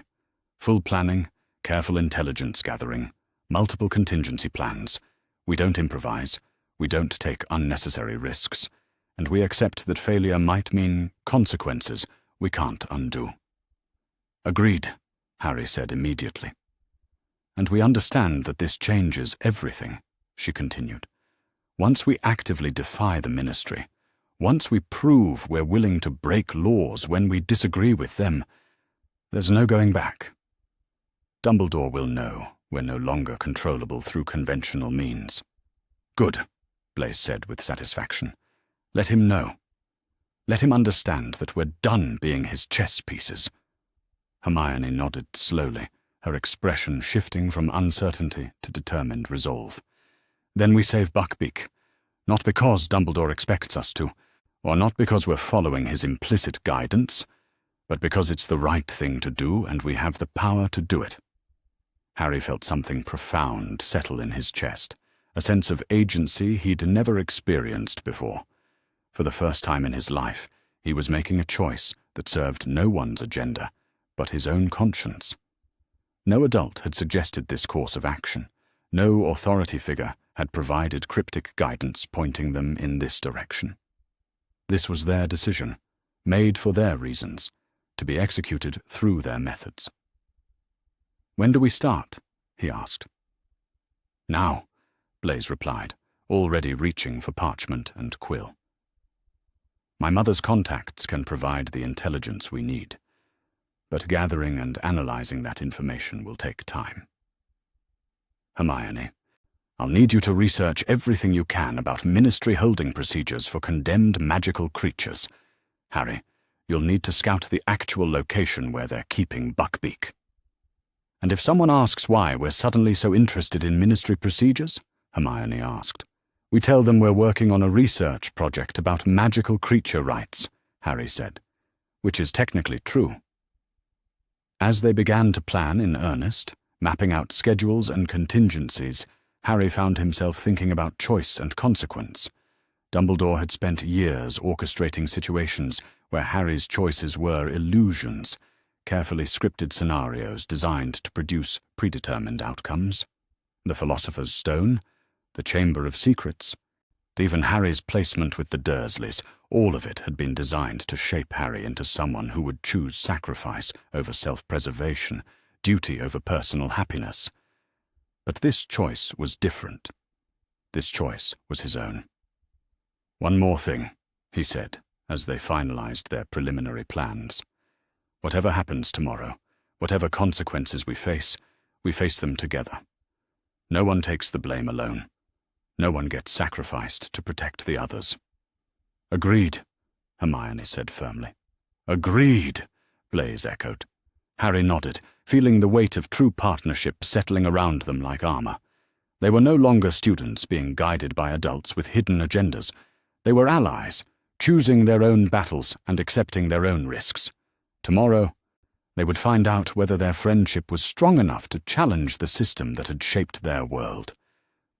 Tonight, for the first time in his life, Harry Potter was going to sleep, knowing that his choices were truly his own. The fire burned lower as they worked, casting their shadows long and sharp against the walls. Outside, the castle slept on, unaware that 3 of its students had just declared their independence from the very foundations of the world they'd been raised to accept. By tomorrow's sunset, either Buckbeak would be free, or they would all understand exactly what the cost of defiance could be. Either way, they would face that future as authors of their own destiny rather than characters in someone else's story. And that, Harry thought, as he watched his friends' faces in the firelight, what made any risk worth taking. Chapter 8. Confronting the Truth. The defense against the dark arts classroom felt different in the pale afternoon light filtering through the windows. Where once Harry had found Professor Lupin's office welcoming, with its warm lamplight and cups of tea shared over Patronus lessons, now he saw the careful staging of a performance designed to earn his trust. 3 days had passed since their successful rescue of Buckbeak. The hippogriff was now safely hidden in the Forbidden Forest, protected by wards Hermione had researched, and Blaise had helped implement using his family's knowledge of concealment magic. The Ministry believed the creature had been killed as scheduled, the fabricated evidence of his death carefully planted by Blaise's mother's contacts. But their victory had come with an unexpected revelation. During the rescue, they had discovered that Professor Lupin had been monitoring the situation far more closely than his public expressions of regret had suggested. Blaise's research into the security arrangements had uncovered correspondence between Lupin and Dumbledore discussing the educational value of allowing the students to find their own solution to the moral crisis. Now, as Harry sat across from Lupin's desk with Hermione and Blaise flanking him, he felt the familiar cold anger that had become his constant companion since learning the truth about Dumbledore's manipulations. "Professor," Harry began, his voice carefully controlled, "we need to discuss what really happened with Buckbeak." Lupin looked up from the essays he was grading, his expression shifting from mild curiosity to something more guarded. "I'm not sure I understand, Harry. The execution proceeded as scheduled, unfortunately. There was nothing any of us could do to prevent it." "Except that's not true, is it?" Hermione said quietly. "The execution didn't proceed as scheduled. Buckbeak is alive, and you know it." The color drained from Lupin's face. For a moment, he seemed to be weighing his options, calculating how much they knew and how much he could safely deny. Finally, he set down his quill and looked at them directly. "How long have you known?" "Known what, specifically?" Blaise's voice carried the cold precision Harry had come to associate with his most damaging revelations. "That you've been reporting our activities to Dumbledore? That you knew we were planning to rescue Buckbeak and chose not to stop us? Or that you and the headmaster discussed the educational value of letting us believe we were acting independently while you monitored our every move?"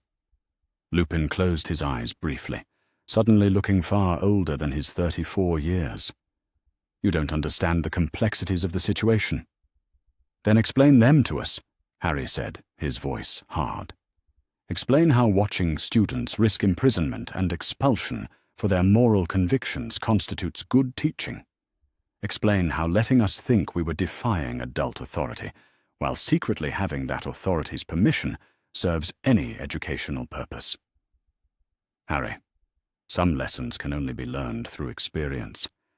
You needed to discover your own moral courage, or your ability to act independently when faced with injustice.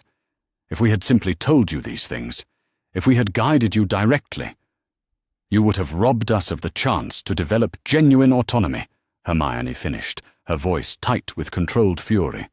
"Yes, Professor, we understand the theory. What we don't understand is how that justifies the deception. And more importantly," Harry added, "we don't understand how you can participate in Dumbledore's manipulations, knowing what they cost people. Knowing what they cost my parents." Lupin went very still. "What do you think you know about your parents?" "We know that Dumbledore guided them toward using Peter Pettigrew as their secret keeper, despite intelligence suggesting he'd been compromised," Blaise said flatly. "We know that safer alternatives were available and dismissed, and we know that their deaths served Dumbledore's larger strategic objectives. And we know," Harry said, his voice dropping to barely above a whisper, "that you were there. You were part of the Order. You knew Peter had been captured. You knew he might have been turned, and you said nothing when Dumbledore suggested him as secret keeper." The silence that followed was deafening. Lupin stared at his hands, the weight of 13 years of guilt and complicity written across his features. When he finally spoke, his voice was hoarse. "You can't possibly understand the pressures we were under. The war was going badly. People were dying every day, and we had to make impossible choices with incomplete information." "That's not an answer," Hermione said sharply. "That's an excuse." "Is it?" Lupin's head snapped up, his composure finally cracking. Do you know what it was like, watching your friends die one by one? Do you understand the kind of paranoia that consumed us all? We suspected everyone of being the spy, Harry. Everyone, including each other. But you suspected Peter specifically, Harry pressed. The intelligence about his capture existed. The concerns about his suitability were raised, and when Dumbledore guided my parents toward choosing him anyway, you stayed silent. Because I trusted Dumbledore's judgment, Lupin's voice rose, then immediately dropped as he seemed to remember where they were. Because he knew things the rest of us didn't. Because his strategic thinking had saved us countless times before. Because...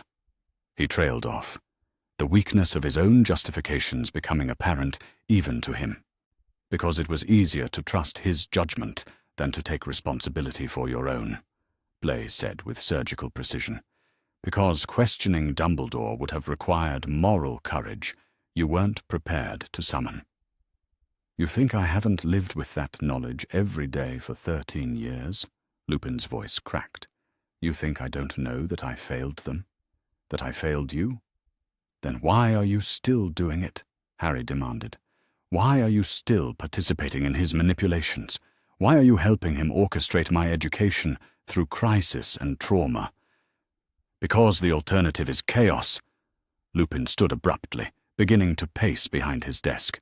Because without Dumbledore's guidance, without his strategic planning, the wizarding world would have fallen to Voldemort years ago. Because sometimes terrible choices serve necessary purposes. Whose purposes? Hermione asked quietly. Who decides what's necessary? Who determines which lives are acceptable losses for the greater good? People with the wisdom and experience to see the larger picture. People who understand the stakes involved. People like Dumbledore, Harry said flatly. Yes.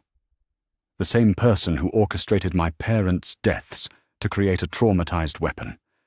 The same person who placed me with abusive relatives to ensure my desperate gratitude for any adult approval.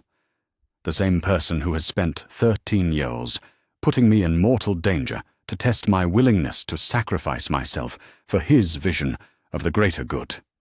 Lupin stopped pacing. Harry, that's not... He cares about you. Everything he's done has been to prepare you for... For what? Harry's voice was deadly quiet.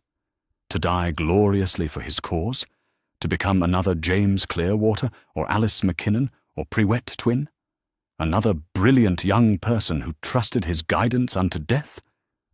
To survive what's coming. To be strong enough to face the challenges that he's orchestrating. Harry stood as well, his control finally breaking. Professor, don't you see? He creates the challenges. He engineers the crisis. He sets up the scenarios that require heroic sacrifice, and then expresses regret when people die following his guidance. You're wrong, Lupin said, but his voice lacked conviction. Are we? Hermione's tone was gentle now, almost sympathetic. Professor, when was the last time Dumbledore prevented a crisis rather than managing one? When was the last time his guidance led someone to safety rather than danger? When was the last time he used his considerable power to protect rather than to position people for strategic sacrifice? Lupin sank back into his chair, the fight going out of him. You don't understand. The prophecy. What prophecy? Harry demanded. Lupin's eyes widened as he realized his slip. That's not... You're not supposed to know about that yet. But you do know about it, Blaise observed. You know there's some prophecy related to Harry, and you've been helping Dumbledore prepare him to fulfill it without telling him what it contains. Because the knowledge would be dangerous. Because knowing too much, too early, could compromise his willingness to play along, Harry finished. Or could make him ask inconvenient questions about whether fulfilling this prophecy is actually in his best interest or just in Dumbledore's. The silence stretched between them, heavy with the weight of truths too long suppressed. Finally, Lupin spoke, his voice barely audible. What would you have me do? Abandon everything I've believed for 13 years? Betray the man who saved the wizarding world? We'd have you choose courage over convenience, Hermione said softly. We'd have you stand up for what's right instead of what's expected. We'd have you be the adult Harry needed after his parents died instead of another instrument of his manipulation. It's not that simple. It is that simple, Harry said firmly. You either help perpetuate a system that treats children as expendable resources, or you don't. You either enable Dumbledore's manipulations, or you oppose them. There's no middle ground, Professor. Not anymore. Lupin was quiet for a long moment, staring out the window at the grounds where students were enjoying the February sunshine, blissfully unaware of the conversation taking place above them. Even if you're right about Dumbledore, he said finally, even if his methods are questionable, the alternative is worse. Without his guidance, without his strategic planning, Voldemort will return and destroy everything. Maybe, Harry said, or maybe we'll find better ways to oppose him than through manipulation and sacrifice. And maybe we'll build something worth protecting instead of just defending something rotten. And maybe you'll all die because you rejected the guidance of the one person powerful enough to help you survive what's coming. Harry looked at his defense professor. This man he had respected, trusted, even begun to see as a parental figure, and felt the last of his faith in adult authority crumble to dust. Professor, he said quietly, do you know what the difference is between you and Dumbledore? Lupin looked up, something like hope flickering in his eyes. Perhaps he thought Harry was about to acknowledge some moral distinction between the two men. Dumbledore believes his cause justifies his methods. You know his methods are wrong, but you follow them anyway because you're too frightened to take responsibility for your own moral choices. The hope died in Lupin's eyes. Harry! No! Harry turned toward the door, Hermione and Blaise rising to follow him. We're done here. We're done with adults who claim to care about us while engineering our suffering. We're done with people who say they're protecting us while ensuring our isolation and trauma. At the door, he paused and looked back at Lupin, who sat hunched behind his desk like a broken thing. When this is over, Professor, when the truth comes out about what Dumbledore has been doing and what it's cost, I hope you remember this conversation. I hope you remember that you had the chance to choose courage and chose comfort instead. As they left the defense classroom, Harry felt the last chains of his childhood innocence fall away. He had entered that room still hoping that some adult, somewhere, would prove worthy of the trust he had once given so freely. Now he understood the truth that Blaise and Hermione had been trying to help him see. In a world where adults served their own interests above all else, children had to protect themselves. Are you all right? Hermione asked, as they walked through the corridors toward Gryffindor Tower. No, Harry said honestly. But I will be. We will be. Just us? Blaise asked. Just us, Harry confirmed. From now on we rely on each other. We make our own choices. We accept our own consequences. And we never, ever trust anyone who claims to know what's best for us better than we do. It was a hard lesson, or bought with the pain of disillusionment and betrayal, but as they walked through Hogwarts, that ancient seat of learning and tradition, Harry found himself thinking that perhaps the most important education was the one that taught you to think for yourself, even if, especially if, that thinking led you away from everything you had been taught to believe. Chapter 9. The Pettigrew Problem. The abandoned classroom on the 7th floor had become their unofficial headquarters, warded with every concealment charm Hermione could research and every privacy enchantment Blaise's mother had taught him through their correspondence. Tonight, it served as both prison and courtroom, though the trembling man huddled in the corner looked more like a cornered rat than a dangerous criminal. Peter Pettigrew sat bound by magical restraints, his watery eyes darting between the 3 students who had orchestrated his capture with a precision that would have impressed aura trainers. The plan had taken weeks to execute, tracking his movements through the castle in his animagus form, predicting his patterns, and finally cornering him in the very corridor where Harry's parents had once walked as students. "Please," Pettigrew whimpered, his voice thin and reedy. "You don't understand. I never wanted to betray James and Lily. I was forced. Voldemort would have killed me if I refused." Harry stared down at the man who had cost him his parents, his childhood, his entire life as he might have lived it. 3 weeks ago, he would have felt overwhelming rage. 3 weeks ago, he would have wanted nothing more than to see this traitor punished for his crimes. Now, having learned the truth about Dumbledore's manipulations, Harry found his anger was more complex, his desire for justice tempered by strategic considerations that his younger self would never have entertained. "You were captured by Death Eaters 3 months before my parents went into hiding," Harry said quietly, consulting the notes Blaze's research had compiled.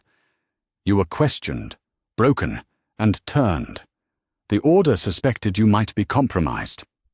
"That's not, I never—" "And Dumbledore knew," Hermione added, her voice carrying the weight of documentation they had gathered. "He had intelligence reports suggesting at least one Order member had been compromised. Your name was specifically mentioned as a possibility." Pettigrew's face went white. "You can't prove that." Blaze stepped forward, they holding a piece of parchment bearing official ministry seals. "Actually, we can. My mother's contacts provided us with copies of the original intelligence reports. Your capture by Death Eaters was documented. Your suspicious behavior afterward was noted. And Dumbledore received detailed briefings about your possible betrayal." "Then why didn't he stop me?" Pettigrew's voice cracked. "If he knew I might be turned, why didn't he remove me from the operation?" "Because he needed my parents to die," Harry said, the words tasting like ash in his mouth. "He needed a martyred hero and a traumatized weapon. Your betrayal served his purposes perfectly." The silence that followed was broken only by Pettigrew's ragged breathing. Harry watched the man who had shaped his entire life through a single act of cowardice, and felt an unexpected stirring of something that might have been pity. "What do we do with him?" Hermione asked quietly. It was the question that had been haunting them since they had finalized their capture plans. Pettigrew represented both an opportunity and a moral test.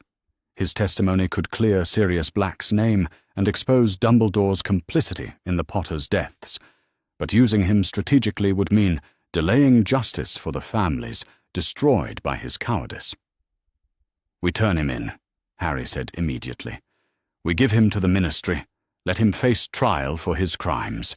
Sirius will be cleared, the truth will come out, and justice will be served." "Will it?" Blaze asked softly. "Harry, think about who controls the Ministry. Think about who has the power to shape narratives, suppress evidence, ensure that inconvenient truths never reach public attention." Harry felt a chill of understanding. Dumbledore. Exactly. If we turn Pettigrew over through official channels, Dumbledore will find ways to control his testimony. The truth about the Potters' deaths might be buried again, this time permanently. Sirius might be cleared, but the larger pattern of manipulation will remain hidden. Hermione was already pacing, her analytical mind working through possibilities.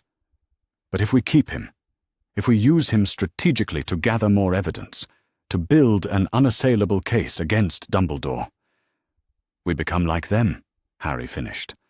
We start treating people as chess pieces to be moved around for our convenience.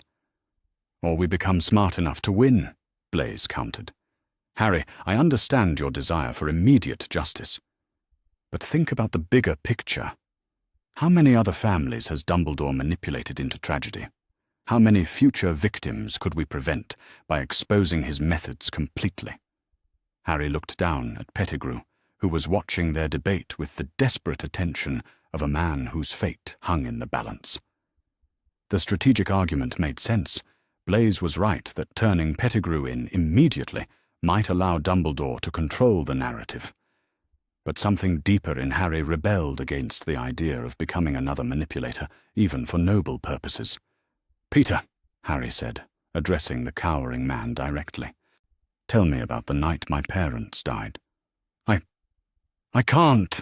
It's too—" "Tell me," Harry repeated, his voice carrying quiet authority. "You owe them that much." Pettigrew's shoulders shook as he began to speak, his voice barely above a whisper. "They trusted me. James called me one of his closest friends. Lily baked me birthday cakes, invited me for Christmas dinner. They never suspected, never imagined, that you would sell them to their murderer for your own skin," Hermione said coldly. "I was terrified!" Pettigrew's voice rose to a wail. "You don't understand what it was like, what Voldemort was capable of, the things I saw them do to people who refused, so you chose to let it be done to my parents instead," Harry said. "I hoped, maybe James could fight him off. He was so powerful, so brave. I thought if I just gave them the location, maybe what? Maybe Voldemort would just have a chat with them?" Harry's voice remained deadly calm, but his eyes blazed with controlled fury. "You knew exactly what you were condemning them to." Pettigrew collapsed into sobbing silence, the weight of 13 years of guilt finally breaking through his walls of rationalization and self-pity. Harry watched him for a long moment, then turned to face his friends. "We turn him in. Tonight. But we do it our way." "Meaning?" Blaise asked. "Meaning we don't go through Dumbledore or the ministry bureaucracy that he controls. We go directly to someone with the authority and integrity to ensure proper justice." Harry's expression hardened with resolve. "We go to Madame Bones." Hermione's eyes widened with understanding. "Amelia Bones, the head of the Department of Magical Accidents and Catastrophes, but also one of the few ministry officials with a reputation for absolute incorruptibility. And someone who has been asking uncomfortable questions about Dumbledore's methods since the Triwizard Tournament debacle," Blaise added, consulting his mental catalogue of ministry politics. "My mother mentioned that Bones has been conducting quiet investigations into several suspicious decisions made during the war. She'll ensure Pettigrew gets a fair trial with Veritaserum," Harry said firmly. "She'll make sure his testimony about my parents' deaths is properly recorded and investigated. And she'll have the authority to demand answers from everyone involved, including Dumbledore." "And if Dumbledore tries to interfere?" Hermione asked. "Then Madame Bones will want to know why," Harry replied. "And that will raise exactly the kinds of questions we want raised." Blaise was quiet for a moment, clearly weighing the strategic implications. Finally, he nodded slowly. "It's not the approach I would have chosen, but it has merit. Bones has the reputation and authority to protect Pettigrew long enough for proper justice to be served. And if Dumbledore does try to interfere, it will expose him more effectively than any careful manipulation on our part," Hermione finished, her expression brightening with understanding. Harry felt something settle in his chest, a sense of rightness that had been absent from so many decisions in his life. For once he was choosing based on his own moral convictions rather than strategic calculation or adult guidance. "Peter," he said, addressing the trembling man again, "you have one chance to do the right thing, one chance to make amends for what you've done. You're going to tell Madame Bones everything, about your betrayal, about Voldemort's methods, about every detail of what happened that night, and you're going to do it under Veritaserum, so there can be no doubt about the truth. And if I refuse?" Harry's smile was sharp as winter steel. "Then you can try to explain to the Dementors why you've been hiding as a rat for 13 years, while an innocent man suffered in Azkaban for your crimes." Pettigrew's face went grey with terror. "You can't. You wouldn't." "I would," Harry said simply. "But I'd rather you choose to do the right thing because it's right, not because you're afraid of the consequences." They moved through the castle like shadows. or using every concealment technique they had learned over months of secret meetings. The flu connection to the Ministry was accessible through Professor McGonagall's office, warded and monitored, but not impossible to breach for students with sufficient motivation and skill. An hour later, they stood in the austere waiting room outside Madame Bones's office, their captured prisoner still bound and trembling between them. The Department of Magical Accidents and Catastrophes operated around the clock, and Amelia Bones was known for her willingness to take emergency appointments when genuine crises arose. "Are you certain about this?" Blaise asked quietly, as they waited for the secretary to announce their presence. "Yes," Harry said without hesitation. "For the first time since I learned the truth about Dumbledore, and I'm absolutely certain we're doing the right thing." When they were finally ushered into Madame Bones's office, Harry felt the weight of history settling around them. This was the moment when the lies would finally be exposed, when justice would finally be served, when Sirius Black would finally be free. But more than that, this was the moment when Harry Potter chose his own path forward, not the path Dumbledore had laid out for him, not the path that served strategic advantage, but the path that honored the memory of his parents and the principles they had died defending. As Madame Bones looked up from her desk, her keen eyes taking in their unusual delegation and their trembling prisoner, Harry stepped forward to finally tell the truth about the night his world had been destroyed, and for the first time in his life. He was telling that truth in service of justice rather than manipulation, in pursuit of what was right rather than what was expedient. It felt like coming home to a version of himself he had never known he could be. Chapter 10. Dumbledore's Counter-Move. The summons to the headmaster's office arrived during breakfast, delivered by a stern-faced Professor McGonagall, who avoided Harry's eyes as she handed him the parchment. Around him, the great hall buzzed with whispered speculation about the events of 3 days ago, Peter Pettigrew's dramatic arrest, Sirius Black's impending exoneration, and the uncomfortable questions being raised about certain wartime decisions. Harry folded the parchment slowly, acutely aware that this moment had been inevitable since they had chosen to act independently. Dumbledore had lost control of his most valuable asset, and men like Albus Dumbledore did not surrender control without a fight. "Harry," Hermione said quietly, leaning toward him from across the table, "do you want us to come with you?" "No." Harry's voice was firm. "This is something I need to face alone. But stay together, both of you. I suspect this meeting is only the opening move." Blaise, who had been unusually quiet since receiving an owl from his mother that morning, simply nodded. The elegant Slytherin looked troubled in a way that suggested their victory over Pettigrew had come with complications Harry hadn't yet learned about. The walk to Dumbledore's office felt longer than usual, each step echoing through corridors that suddenly seemed more oppressive than welcoming. The gargoyle stepped aside at the familiar password, and Harry climbed the spiral staircase with the measured pace of someone approaching an execution. Dumbledore sat behind his desk exactly as he always did, his fingers steepled, his blue eyes twinkling with that familiar mixture of warmth and calculation. But Harry, armed now with months of hard-won understanding, could see the steel beneath the grandfatherly facade. "Harry, my boy," Dumbledore said, his voice carrying its usual gentle warmth, "please sit. We have much to discuss."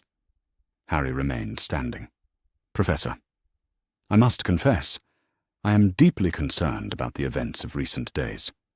Peter Pettigrew's capture and subsequent confession have raised troubling questions, not only about past decisions, but about present circumstances." Dumbledore's eyes studied Harry with uncomfortable intensity. "I understand you played a central role in these developments." "I helped deliver a criminal to justice," Harry said carefully. "I thought that would be considered commendable." "Indeed, and your courage and determination do you credit. However, I find myself wondering about the influences that may have shaped your recent actions." Dumbledore leaned back in his chair, his expression growing subtly more serious. "Tell me, Harry, What do you know of Blaise Zabini's family history? The change of subject was so abrupt it might have caught Harry off guard 3 months ago.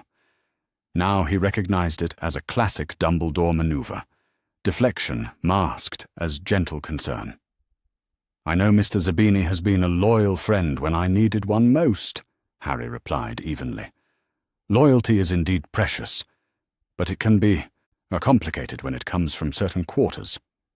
Dumbledore's tone remained gentle, but Harry could hear the warning beneath it. The Zabini family has a long history of playing multiple sides in any conflict, Harry.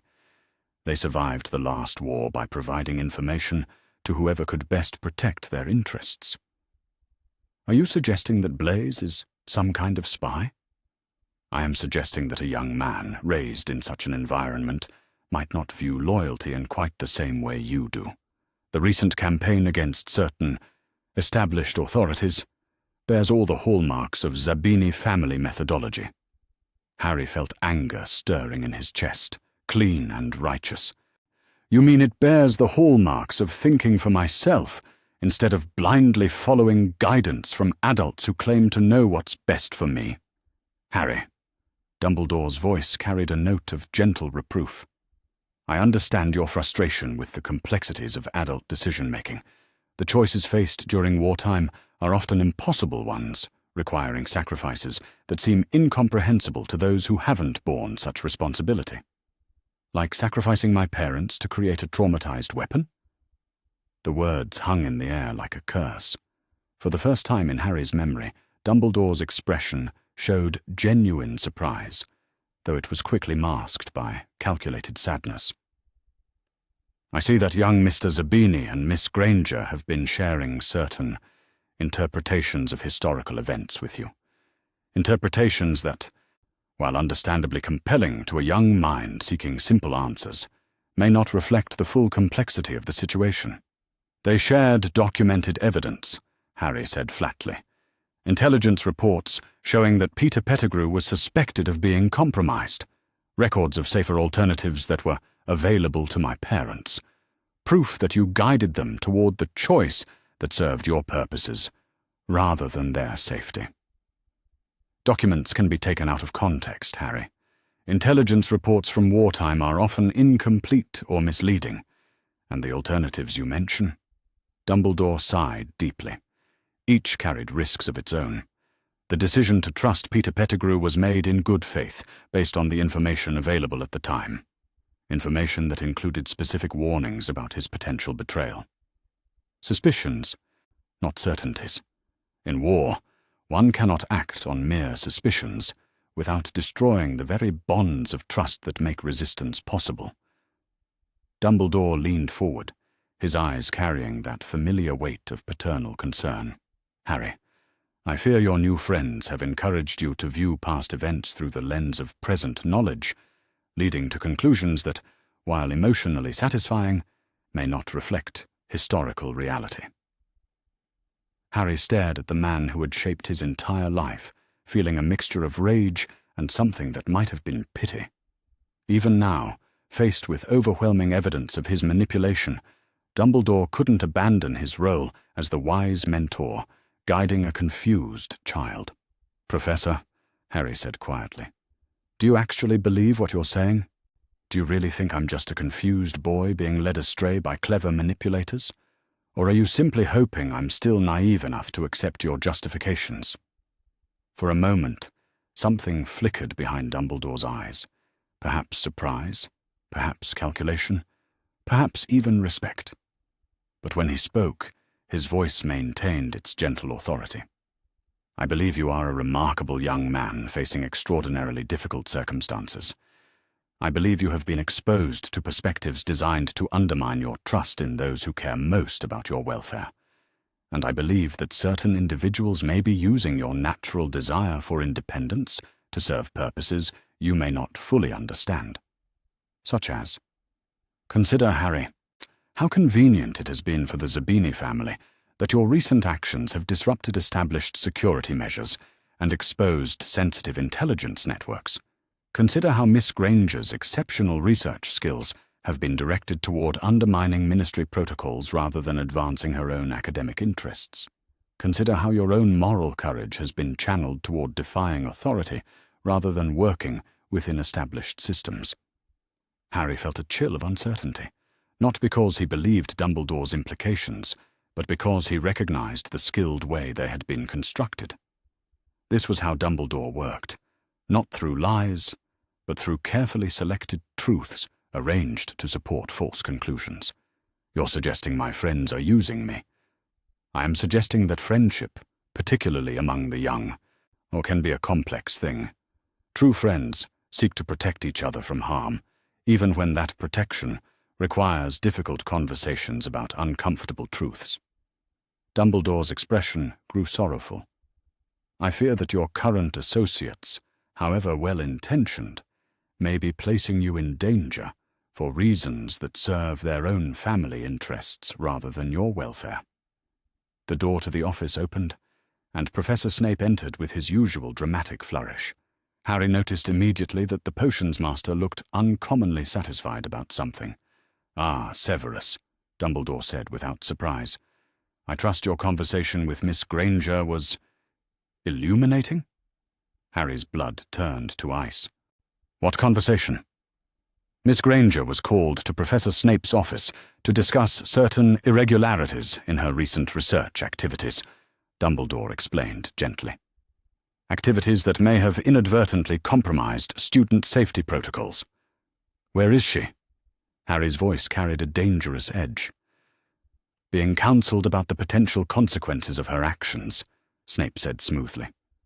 "The girl's parents have been contacted regarding her recent difficulties with authority. They are quite concerned about the influences she has encountered this year." The threat was clear and carefully crafted. Hermione's parents, lacking knowledge of the wizarding world's complexities, could easily be convinced that their daughter was in danger from bad influences at school. The threat of removal from Hogwarts, or worse, to having her memory modified for her own safety, would be devastatingly effective. "And Mr. Zabini," Dumbledore continued, "has received word from his mother expressing concern about his recent associations. It seems that certain political considerations may require him to distance himself from activities that could compromise the family's carefully maintained neutrality." Harry felt the trap closing around him, elegant and ruthless in its precision. His friends were being systematically isolated, pressured by the very authorities who claimed to have their best interests at heart. And Harry himself was being offered a simple choice: abandon his allies and return to Dumbledore's guidance, or watch them suffer consequences for their loyalty. "You're threatening them," Harry said quietly. "I am protecting all of you," Dumbledore replied with perfect sincerity, "from forces and influences that could cause irreparable harm to your futures. Harry, I understand your anger, your desire for independence, your frustration with adult authority. These are natural feelings for someone your age. But acting on them without proper guidance can lead to consequences that extend far beyond yourself." Harry stood in the headmaster's office, surrounded by the artifacts of centuries of accumulated power and authority, and made a choice that would define the rest of his life. "No," he said simply. "Harry, no, Professor. I won't abandon my friends. I won't return to being your obedient weapon. And I won't pretend that your manipulation serves anyone's interests but your own." Harry met Dumbledore's eyes directly, or seeing them clearly for perhaps the first time. "You can threaten Hermione's parents, you can pressure Blaze's family, you can make our lives as difficult as you want, but you can't make us abandon each other." Dumbledore sighed deeply, the expression of a man forced to contemplate unpleasant necessities. "I hoped it would not come to this, Harry, but if you insist on pursuing a course that endangers yourself and others, then we'll face those consequences together," Harry said firmly, "just like we've faced everything else." He turned toward the door, then paused and looked back at the two men who had shaped so much of his suffering. "Professor Dumbledore, Professor Snape," he said politely, "I want you to understand something.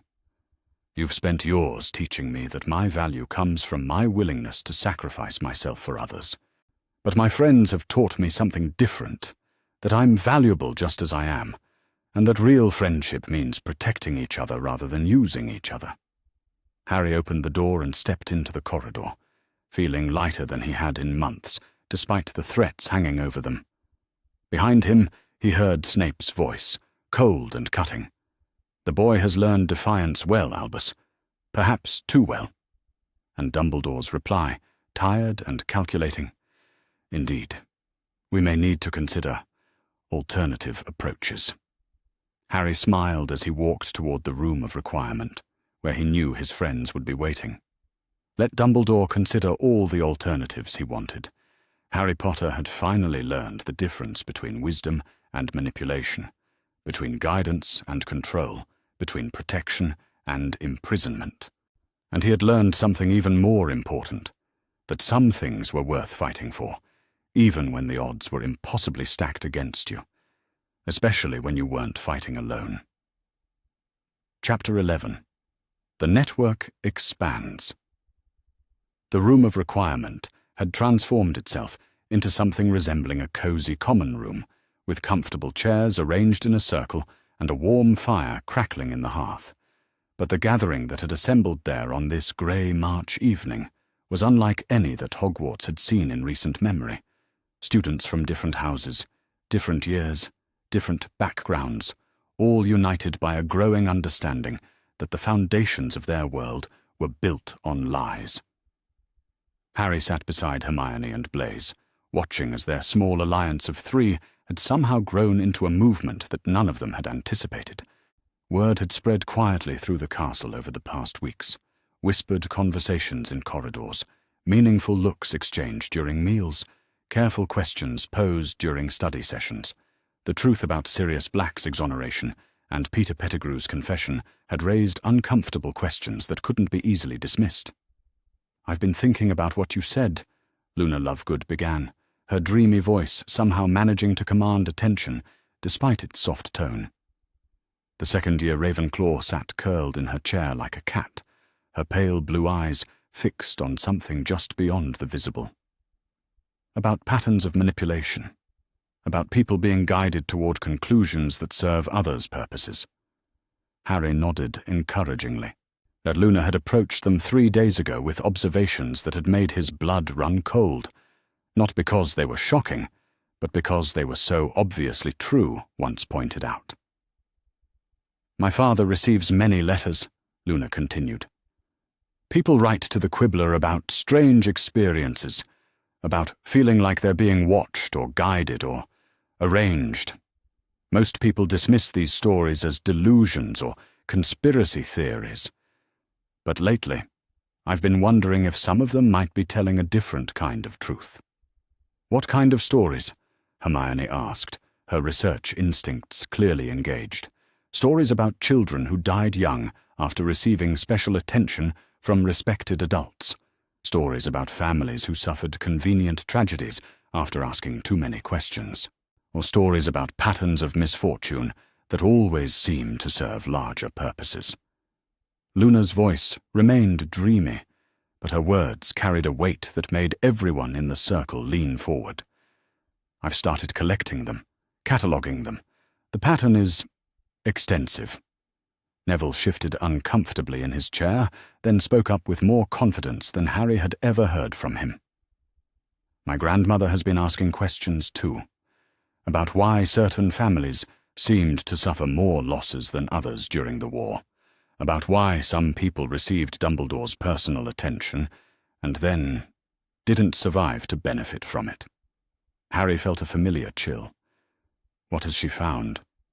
Records, letters, ministry documents that my grandmother's position gives her access to." Neville's voice grew stronger as he continued.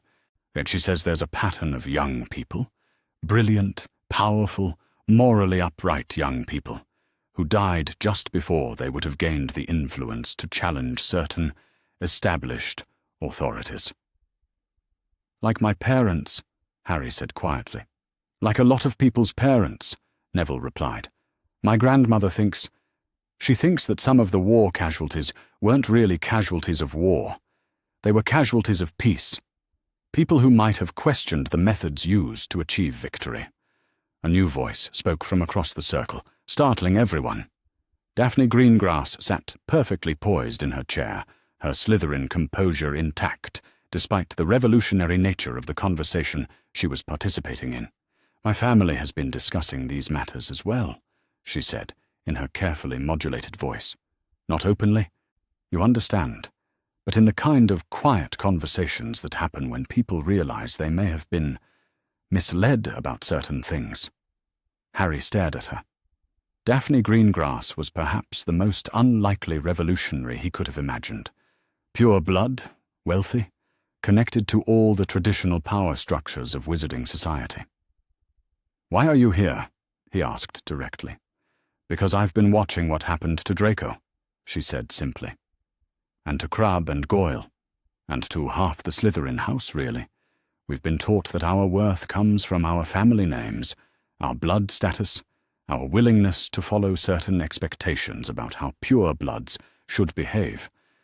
But those expectations always seem to serve the same people, don't they? Meaning that every generation, the most promising Slytherins either die young in service to some cause or live long lives as functionaries serving others' agendas." Daphne's carefully neutral expression cracked slightly, revealing genuine anger underneath. "My older sister was brilliant, Harry, absolutely brilliant. She could have changed the wizarding world.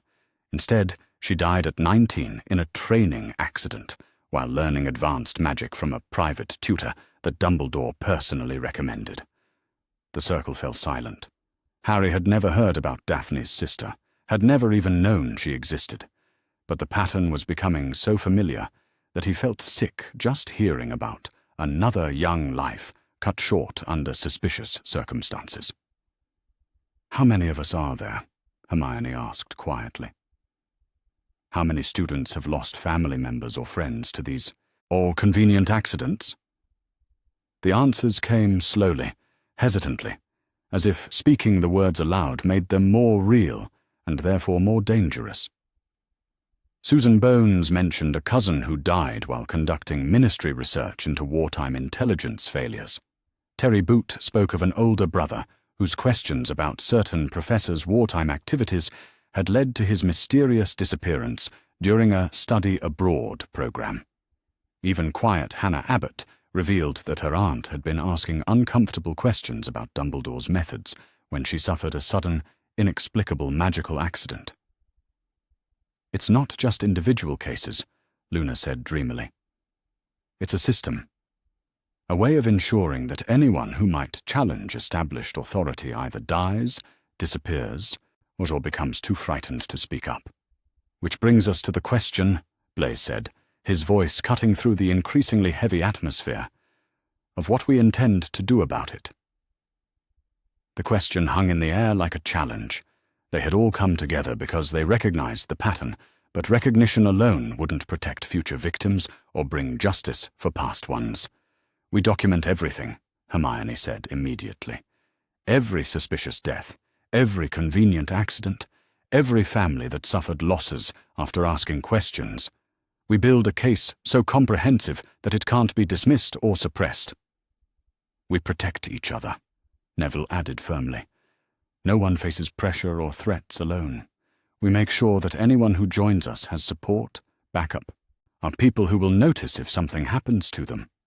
We spread the word carefully," Susan Bones contributed. "My Aunt Amelia is already investigating some of these matters through official channels. If we can provide her with additional evidence, additional witnesses." "We plan for the long term," Daphne said quietly. "Most of us will be leaving Hogwarts soon. We need to think about how this movement continues beyond school, how we protect ourselves and each other as adults." Harry listened to his unlikely allies planning and strategizing, feeling something he hadn't experienced since childhood, hope for a future he actually wanted to live in. These weren't adults manipulating him toward predetermined conclusions.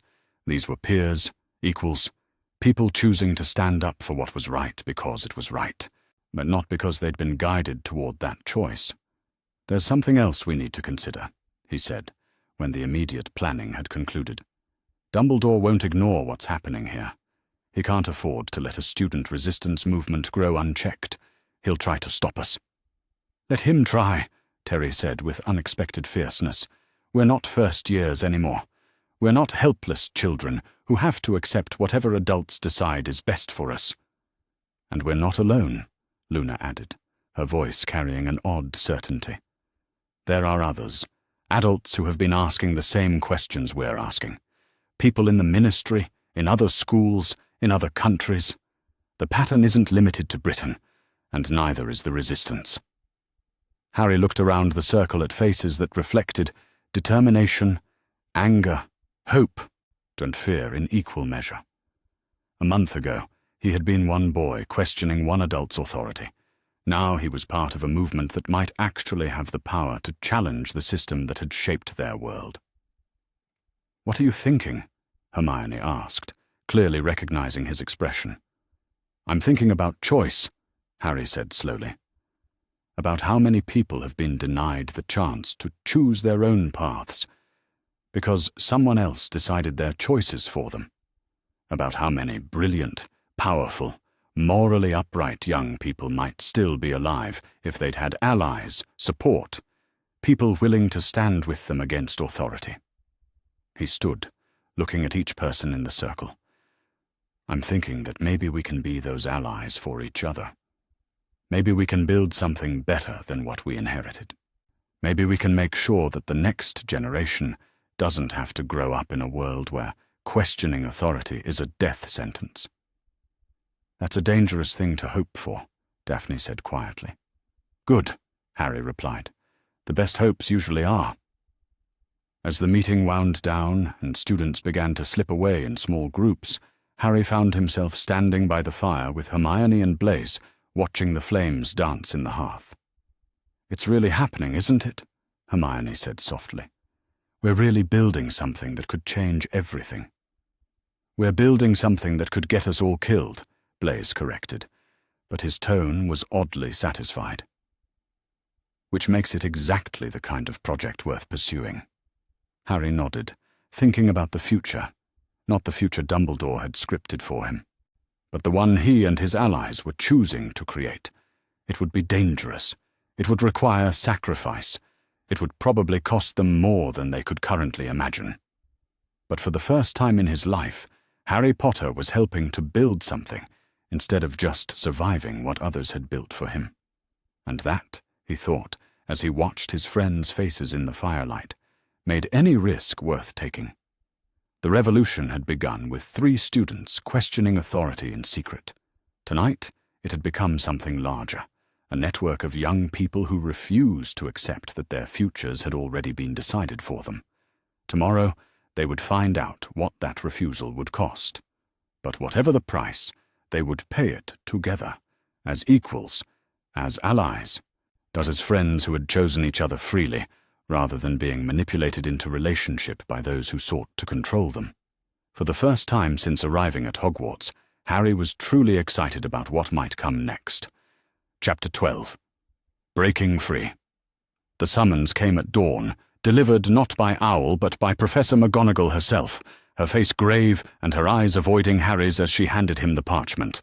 The message was brief. "My office. Immediately. We must discuss your future." It was signed simply, a PWBD, in Dumbledore's familiar spidery script. Harry folded the parchment carefully, knowing this moment had been inevitable since their network had begun to spread beyond the original circle. Word of their resistance had reached the wrong ears, or perhaps the right ones, depending on perspective. Either way, as the time for subtle maneuvering had ended. "Harry," Hermione said quietly from her bed across the dormitory, where she had been pretending to sleep.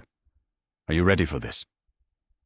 "As ready as I can be," Harry replied, checking that the small bag he'd packed 3 days ago was still hidden under his bed. They had all known this moment was coming, had planned for it, prepared for it, dreaded it, and welcomed it in equal measure. The walk to Dumbledore's office felt like a funeral march, though Harry couldn't say whether it was for his childhood innocence, his faith in authority, or something else entirely. The gargoyle stepped aside without requiring a password, as if it too understood that this meeting transcended normal protocols. Dumbledore sat behind his desk exactly as he always did, but something fundamental had changed in his posture. The grandfatherly facade was gone, replaced by something harder and more desperate. His blue eyes, when they met Harry's, carried the weight of a man who had spent decades building something that was now crumbling around him. "Harry," Dumbledore said, and his voice carried none of its usual warmth. "Please sit. We have reached a crossroads that I had hoped to avoid." Harry remained standing. "Have we, Professor? Or have we simply reached the point where you can no longer pretend that your guidance serves anyone's interests but your own? You have been listening to dangerous counsel, my boy. Individuals who seek to undermine the very foundations of our society for reasons you may not fully understand." Dumbledore's fingers steepled, then separated, then steepled again, a nervous gesture Harry had never seen from him before. "The network you have built, the questions you have been raising, the resistance you have fostered, it threatens to undo decades of carefully maintained stability. Stability built on lies and manipulation," Harry said firmly. "Stability that requires the sacrifice of innocent people to maintain itself. Stability that has kept our world from falling into chaos and darkness," Dumbledore countered, rising from his chair. "Harry, you cannot possibly understand the weight of responsibility that comes with making decisions that affect thousands of lives. The choices I have made, the guidance I have provided, the sacrifices that have been required, all of it has served a greater purpose." "Your greater purpose," Harry said. "Not theirs, not mine, yours. The distinction is meaningless when the alternative is the collapse of everything we have built together." Dumbledore moved around his desk, approaching Harry with the careful steps of someone trying not to spook a dangerous animal. "The prophecy." "What prophecy?" Harry interrupted sharply. Dumbledore stopped, seeming to realize he had revealed more than he intended. "There are certain predictions about your role in the future of our world, predictions that require careful preparation, specific experiences, particular kinds of strength that can only be forged through trauma," Harry finished. "Through isolation, manipulation, and engineered suffering. Through turning a child into a weapon designed to serve your vision of how the world should be shaped. Through preparing you for challenges that will come whether we wish them to or not," Dumbledore said desperately. "Harry, Voldemort will return. When he does, you will be the only one with the power to stop him.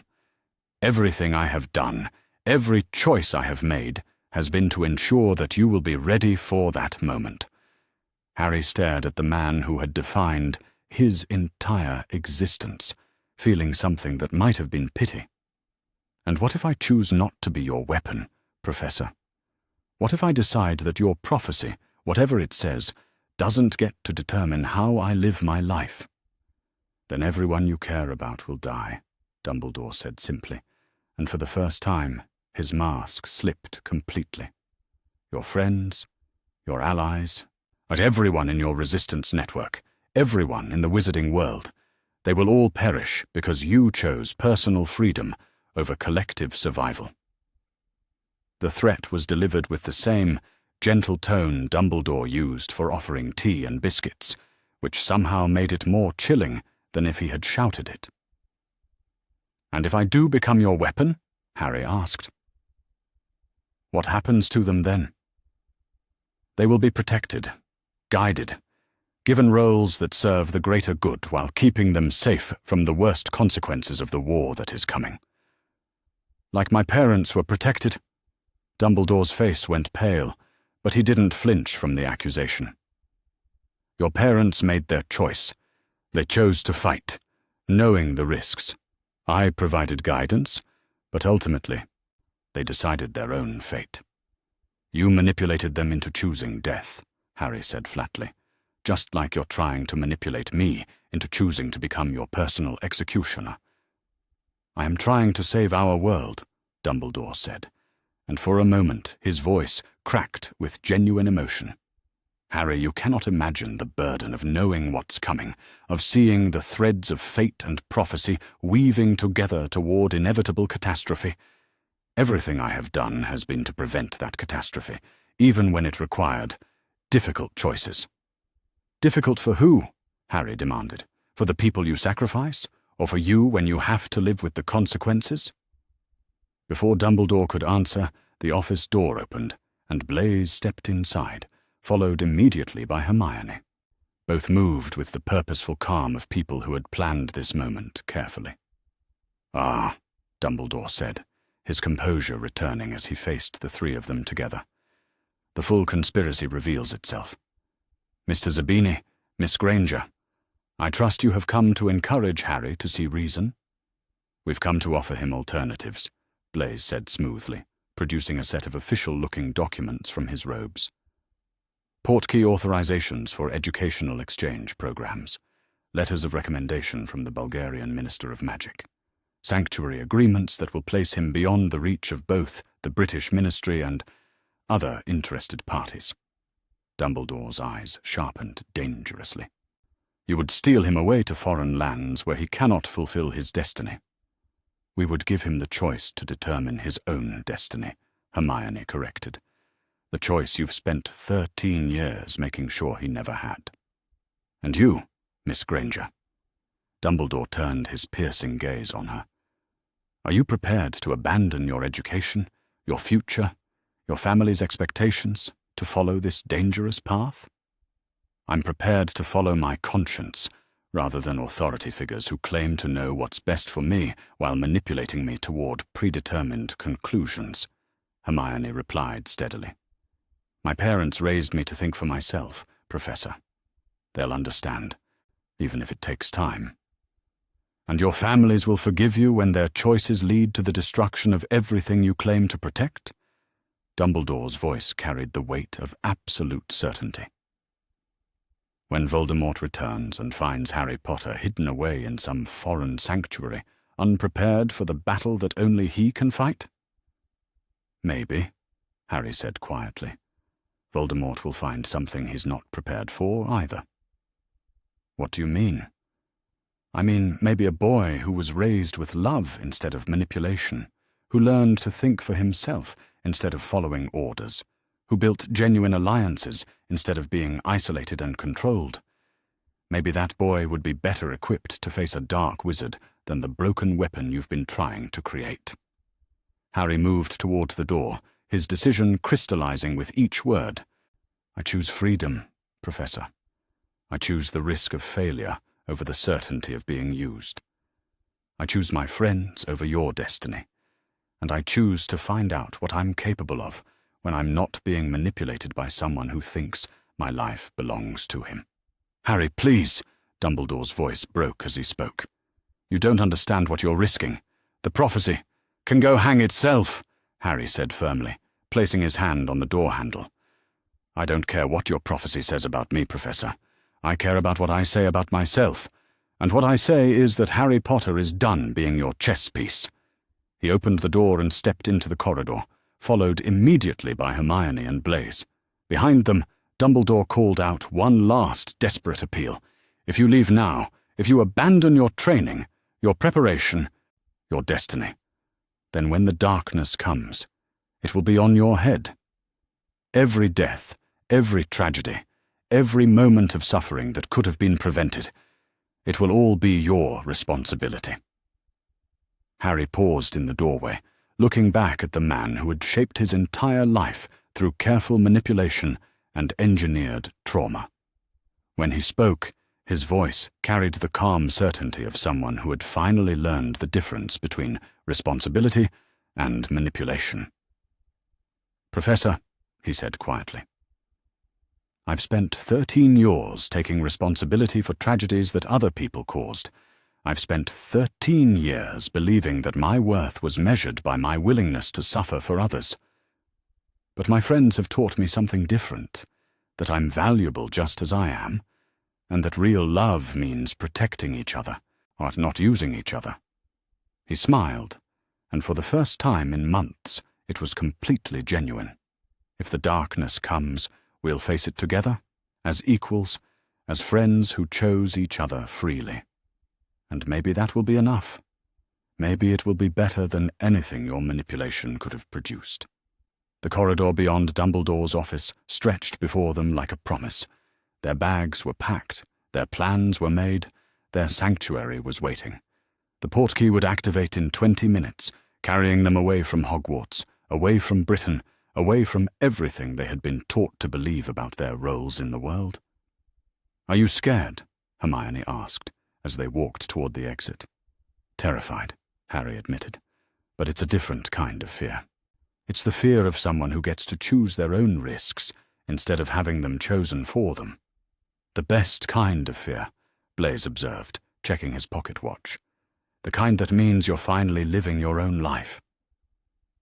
As they reached the entrance hall, Harry paused to look back at Hogwarts, the ancient castle that had been both prison and sanctuary, the place where he had learned magic and friendship, and the bitter truth about adult authority.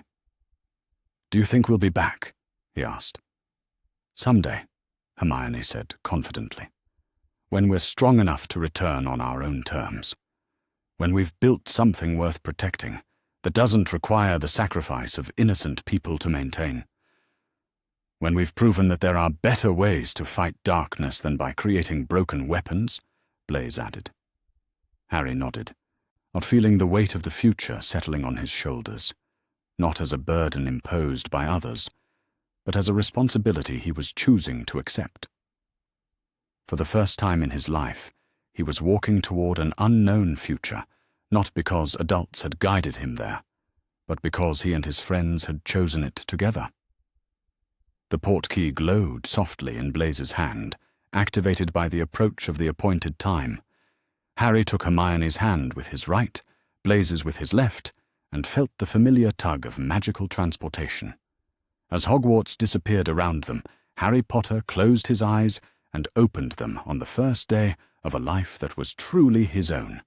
Behind them, in his tower office, Albus Dumbledore sat alone among his instruments and artifacts, contemplating the ruins of plans laid for decades, and wondering if, perhaps, he had finally pushed his most valuable piece too far. The revolution had begun with 3 students questioning authority. It ended with them walking away from it entirely, choosing the uncertain promise of freedom over the comfortable chains of manipulation. And in that choice, they found something that no prophecy could have predicted, and no manipulation could have produced. The strength that comes from being loved for who you are, rather than used for who you might become. It would have to be enough. It was more than enough. It was everything. Yet what if Petunia Dursley left, Harry on the Weasleys' doorstep? At age 3, and Molly raised him as her 8th child. What if the Sorting Hat refused to sort Harry until Dumbledore answered for what he had done to the boy?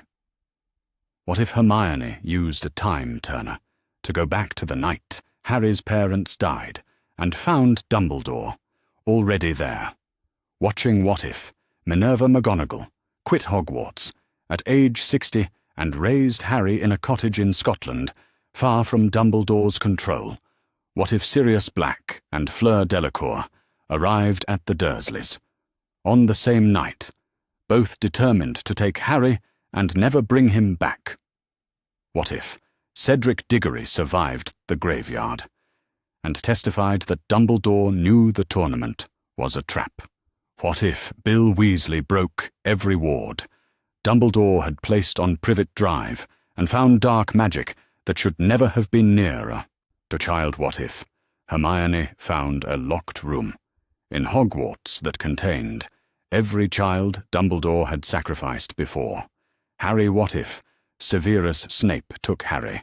The Night Lily died and raised him in Spinner's End without telling a soul. What if Victor Krum offered Harry asylum in Bulgaria after the Triwizard Tournament and Hermione helped him escape? What if Harry walked out of Hogwarts in front of the entire school At age 12, and Snape was the one who held the door open, what if Pansy Parkinson overheard Dumbledore's plan in the dungeons and warned Harry before it was too late? What if Lily Potter left a second letter hidden in Gringotts, and it named every person Dumbledore told her to trust? What if Amelia Bones launched a full investigation into Dumbledore after Harry's name came out of the Goblet of Fire? What if the Hogwarts portraits came tried alive during Harry's trial and every former headmaster testified against Dumbledore? What if Neville Longbottom's grandmother Augusta demanded Harry be placed with her after she learned what the Dursleys had done? What if Draco Malfoy switched sides at age 13, after watching Dumbledore send Harry into the Chamber of Secrets alone? What if Arthur Weasley found Dumbledore's name on a ministry surveillance order for Harry, filed the day after Lily and James died? What if the Goblin Nation declared Harry a protected ward of Gringotts and told Dumbledore he had no authority over the Potter vaults? What if Kingsley Shacklebolt found Harry during a routine or a check on Privet Drive and reported the Dursleys to the Ministry? What if Remus Lupin found Lily's diary in the ruins of Godric's Hollow, and every entry was about Dumbledore's demands?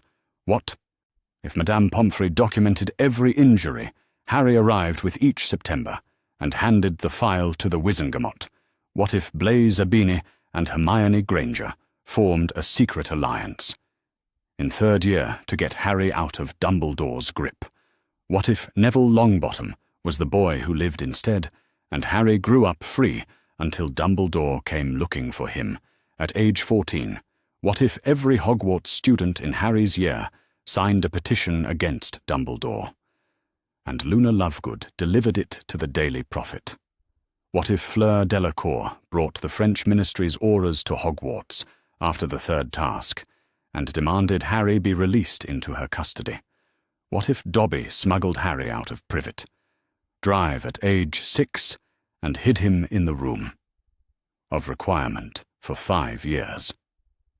Before Hogwarts, what if Winky the House Elf testified at the Wizengamot that Barty Crouch, Sr., knew about Dumbledore's plan for Harry all along?